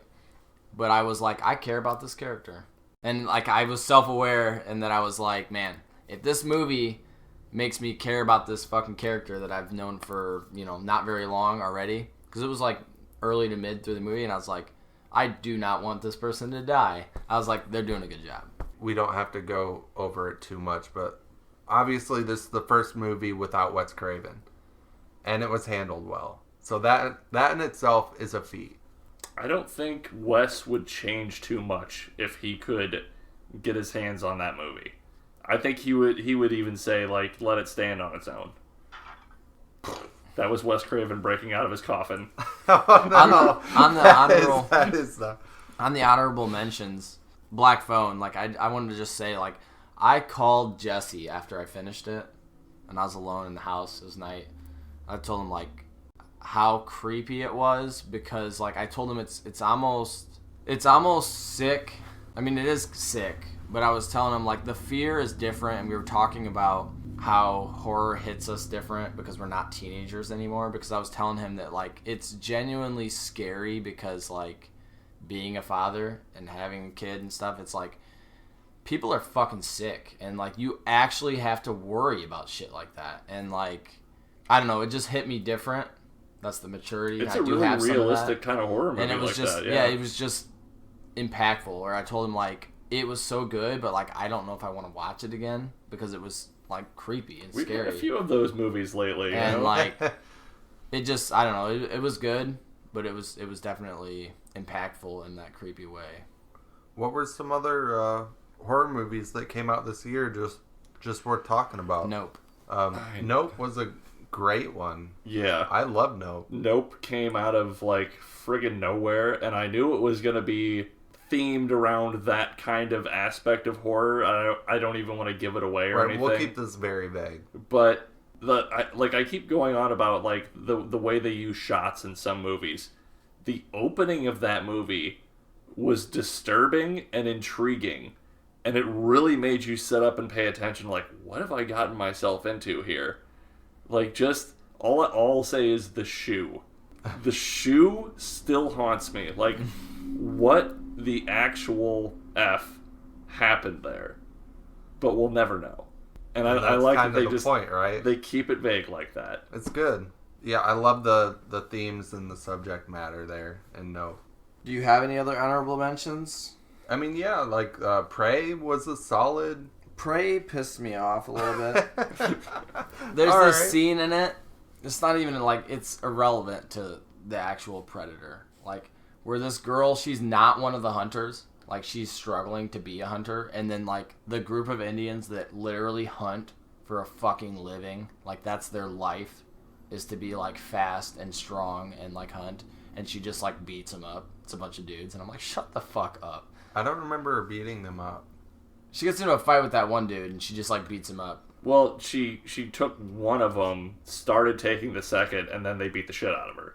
It just, I don't know. It's kind of that's a little bit more realistic. She wouldn't have even gotten that far. Justin's like, well, that's not how it went down for me. Okay, you're claiming Mary Sue status here. Yes, I don't 100%. see it 1000%. because from the beginning of the movie, it showed her training and trying, and because she's in a man's world, she has to do this, and she's like doing her best and failing, and she failing, keeps that's failing. the key word. But she keeps going, and she adapts, and she like, I love the part where she figured out like the lasso, like fucking tomahawk trick, and the one guy picks it up like, you can't even use your tools the right way, like, you stupid girl, you can't even figure this out. And it was like, it was such an on the nose kind of moment that I'm like, I get what they're doing here, but she did earn it by the end. She did earn her badass status. She didn't start out as a badass. She got there. It was like a day, bro. Like, how's she gonna... Courage Under Fire sometimes. Like, how many movies do we watch where it takes place over the course of, like, 3 hours? Yeah. And people can grow as human beings. It's fair. Also, what you're saying is kind of the point, to a degree, with, like, she isn't seen as a threat, and that's kind of why things go the way they go for her. Like Predators. It'd just be like me, like, running up to a UFC fighter and being like, you do this for a living, but I'm dedicated and I'm going to punch you and I'm going to get my fucking shit rocked. Well, just because they do it every day doesn't mean they're going to be good at it either. I think you're taking into account that some of those guys that she messed up might have been the fuck-ups of the group anyway. We don't know for sure. Also, this is just out of left field, but I'm just going to say the other movie that came out this year that we didn't talk about, Hellraiser. Texas Chainsaw Massacre. Too terrible mainline. I didn't think the Hellraiser movie was terrible. I did think the Texas Chainsaw one was. So that was a terrible movie, wasn't it? And we also had Men. That was something. It was something. It happened. It did happen, and I think I want to forget that it happened. All right, so let's move on. One of the ones that was actually good was VHS 99 just came out. Yeah, that was actually a solid entry. I liked 94 slightly better, but 99 was actually pretty good too. That's been a pretty solid horror franchise, like a safe betting franchise. And I think it's because so many different directors work on it. It's never one person's redundant vision. Are you wanting to talk about that? No, I don't even think we should name it. We shouldn't name it. I just showed Jesse a photo from IMDb of a movie that came out this year. We're just going to give it a pass and not even discuss it because of how bad it was. We'll just say that it's one of the popular horror characters, and they had recently put out the worst film in existence years prior. Now, what would be awesome is if I secretly had a copy of Smile up my sleeve and we were all going to watch it after this podcast. I didn't get around to seeing Smile. I haven't seen it yet either. That's the thing. Like, I really want to check that movie out, but I haven't seen it. Deadstream, that one just dropped not that long ago. Deadstream was good. That was a decent one. Basic synopsis, guy that's like a failing YouTube star decides to just do all the things that frighten him and make a series out of it, and the last one is spend a night in a haunted house. It's kind of Grave Encounters, but with a lot of social media commentary and like more modern. But that one was really good. And you said that the person that directed one of the shorts in VHS 99. The final short in VHS 99. Which was really good. It was my favorite one out of the whole thing. If we could, just for the end, is there something in horror that you're really looking forward to? Or for the future? Like something minimal. You don't got to mention every single thing. But is there like a couple things that you're like, I am looking forward to this movie or series or something that's coming out for horror? I have one, and I was going to mention this anyway, but I forgot it earlier. But they are making a new Constantine movie, and it's got all of the original people involved. Same directors, same writers, same producers, and Keanu is signed on. And they just released, I wish I could pull it up quick, but they just released the first movie poster image of it. And it's got Constantine with a cigarette in his mouth again. And I'm like, no, what are you doing? No. Oh. So we'll see. And it says, like, etched into his flesh on his forehead, it says Hellbound. And I'm like, oh, no. I'm excited for that, too. I'm going to be a little more cliche and generic here and say that the first thing that came to mind for me, obviously, was Scream 6. Yeah. Coming out at the beginning of March. And they announced that Hayden Panettiere is coming back. She's going to reprise her role as Kirby. And that's really all that I know about it. Well, it's taking place in New York City. So they moved the location. So that's exciting. I'm excited to see more Scream, more Ghostface, a character that from the past movies that I'm excited to see, and a new location will be nice for Ghostface. You know, Ghostface can be anyone, he can be anywhere. That's the point of the character, and that's the appeal. And I like that they're taking it to a new location. New York's going to be an interesting location for that too. There's a lot Hard to get a loan in New York to kill somebody. Everyone was just probably going to film it. I'm calling it now. People are just going to film it. No, you're 100% right, because the Good Samaritan thing is like non-existent in bigger cities anymore. I can't wait to see it on film. And it's... You're like, can I finish? Can I finish? Can I finish? Can I finish? Okay, I'm finished. Okay, I'm finished. I was just going to say, I've seen a lot of fan art for it, you know, because it's in New York City and there's a lot of ideas there. There's a lot of really cool, like, fan posters and things for Scream. One was, like, the obvious Scream in one. space. I'm just kidding. Well, one was I can get down with it. one was the obvious one of, like, the Statue of Liberty being Ghostface with, like, the Ghostface knife, and that was really cool. But one's just, like, a subtle shot of Ghostface on a subway. There's just a lot of cool art floating around out there. That's kind of the one I would go with too, because if somebody doesn't get killed in a subway car, like just, what are you doing? Yeah. Justin? I was going to say two things, but the first one being, obviously everyone here knows about Friday the 13th being caught up in, like, copyright issue, not copyright issues, but legal limbo. Legal Yeah. limbo for the last 10 years, and they finally have found some wiggle room or loopholes to make a series and be able to still use Jason, all of his backstory, like pretty much everything through television. I'm not going to go out on a limb and say it's going to be great, but it's something that I'm actually looking forward to because I want to see more content and I want to see what they're going to do now. Interested in it, but also cautiously interested in it, because it's like, I've heard what the plot is going to be, and that's what makes me really leery about it. I'm skeptical of horror television in general because I don't want it to drag into like a drama series. Yeah, we don't need to talk about the Scream series. I was going to say, like, the Bates Motel stuff. Yeah. I mean, Hannibal was the only standout horror series on television. Oh, so yeah, that's the guy. He's doing this. Yeah. So, I mean, like, if that gives us any faith, the guy who did Hannibal, which is fantastic and suspenseful as all hell, is going to be doing this. And then just for the second one, this is kind of like a throwaway, if you will. This is just kind of like a guilty pleasure. I'm kind of curious. But when I met the brothers who wrote and directed Killer Clowns from Outer Space, they talked about the potential of a sequel, that they would all back and everything, and that the studio would hopefully have them back to do everything. So it would still be... I would like to see a modern sequel to that. I think that would be fun. I would love that. I would think they would CGI the fuck out of it, though. That would be my only issue with it. Brian Fuller was the guy we were thinking of for Hannibal that's developing the Crystal Lake series. Okay. And I'll just say another thing I'm looking forward to, House of the Fall of Usher. Mike Flanagan work coming to Netflix. Gonna say that was... Edgar Allan Poe, right? Yeah. That one's had many film adaptations already. It's going to be a limited series, I believe. But I'm confident that he's going to do it justice, because a lot of people don't know that The Haunting of Bly was actually based on The Turning of the Screw, which is a very old book.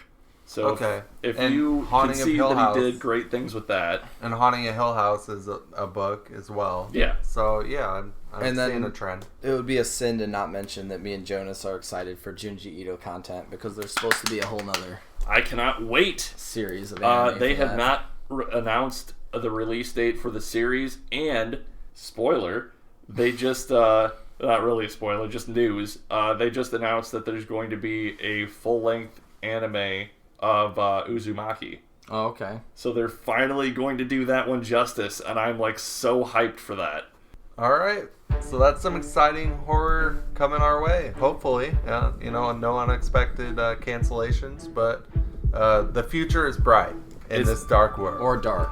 There's a reason to stay at the party, guys. Don't leave us hanging. Stick around. If you guys followed us through 3 parts of this long thing, that means the world to...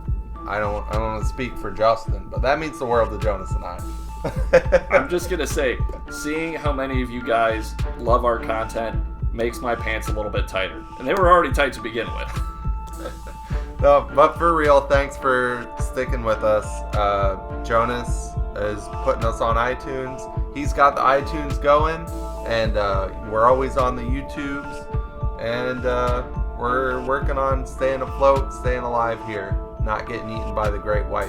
And if we remember to, we'll try and share some of our social media in the comment section of wherever we post this. Maybe we'll open up our Discord and you guys can come and chat with us and do some stupid horror shit posting. And The Discord is there. It's there for the picking. And I was gonna joke. I was gonna be like, social media. What's that? But I mean, I usually handle the tubes comments. I don't know if you get in there much, but I don't touch.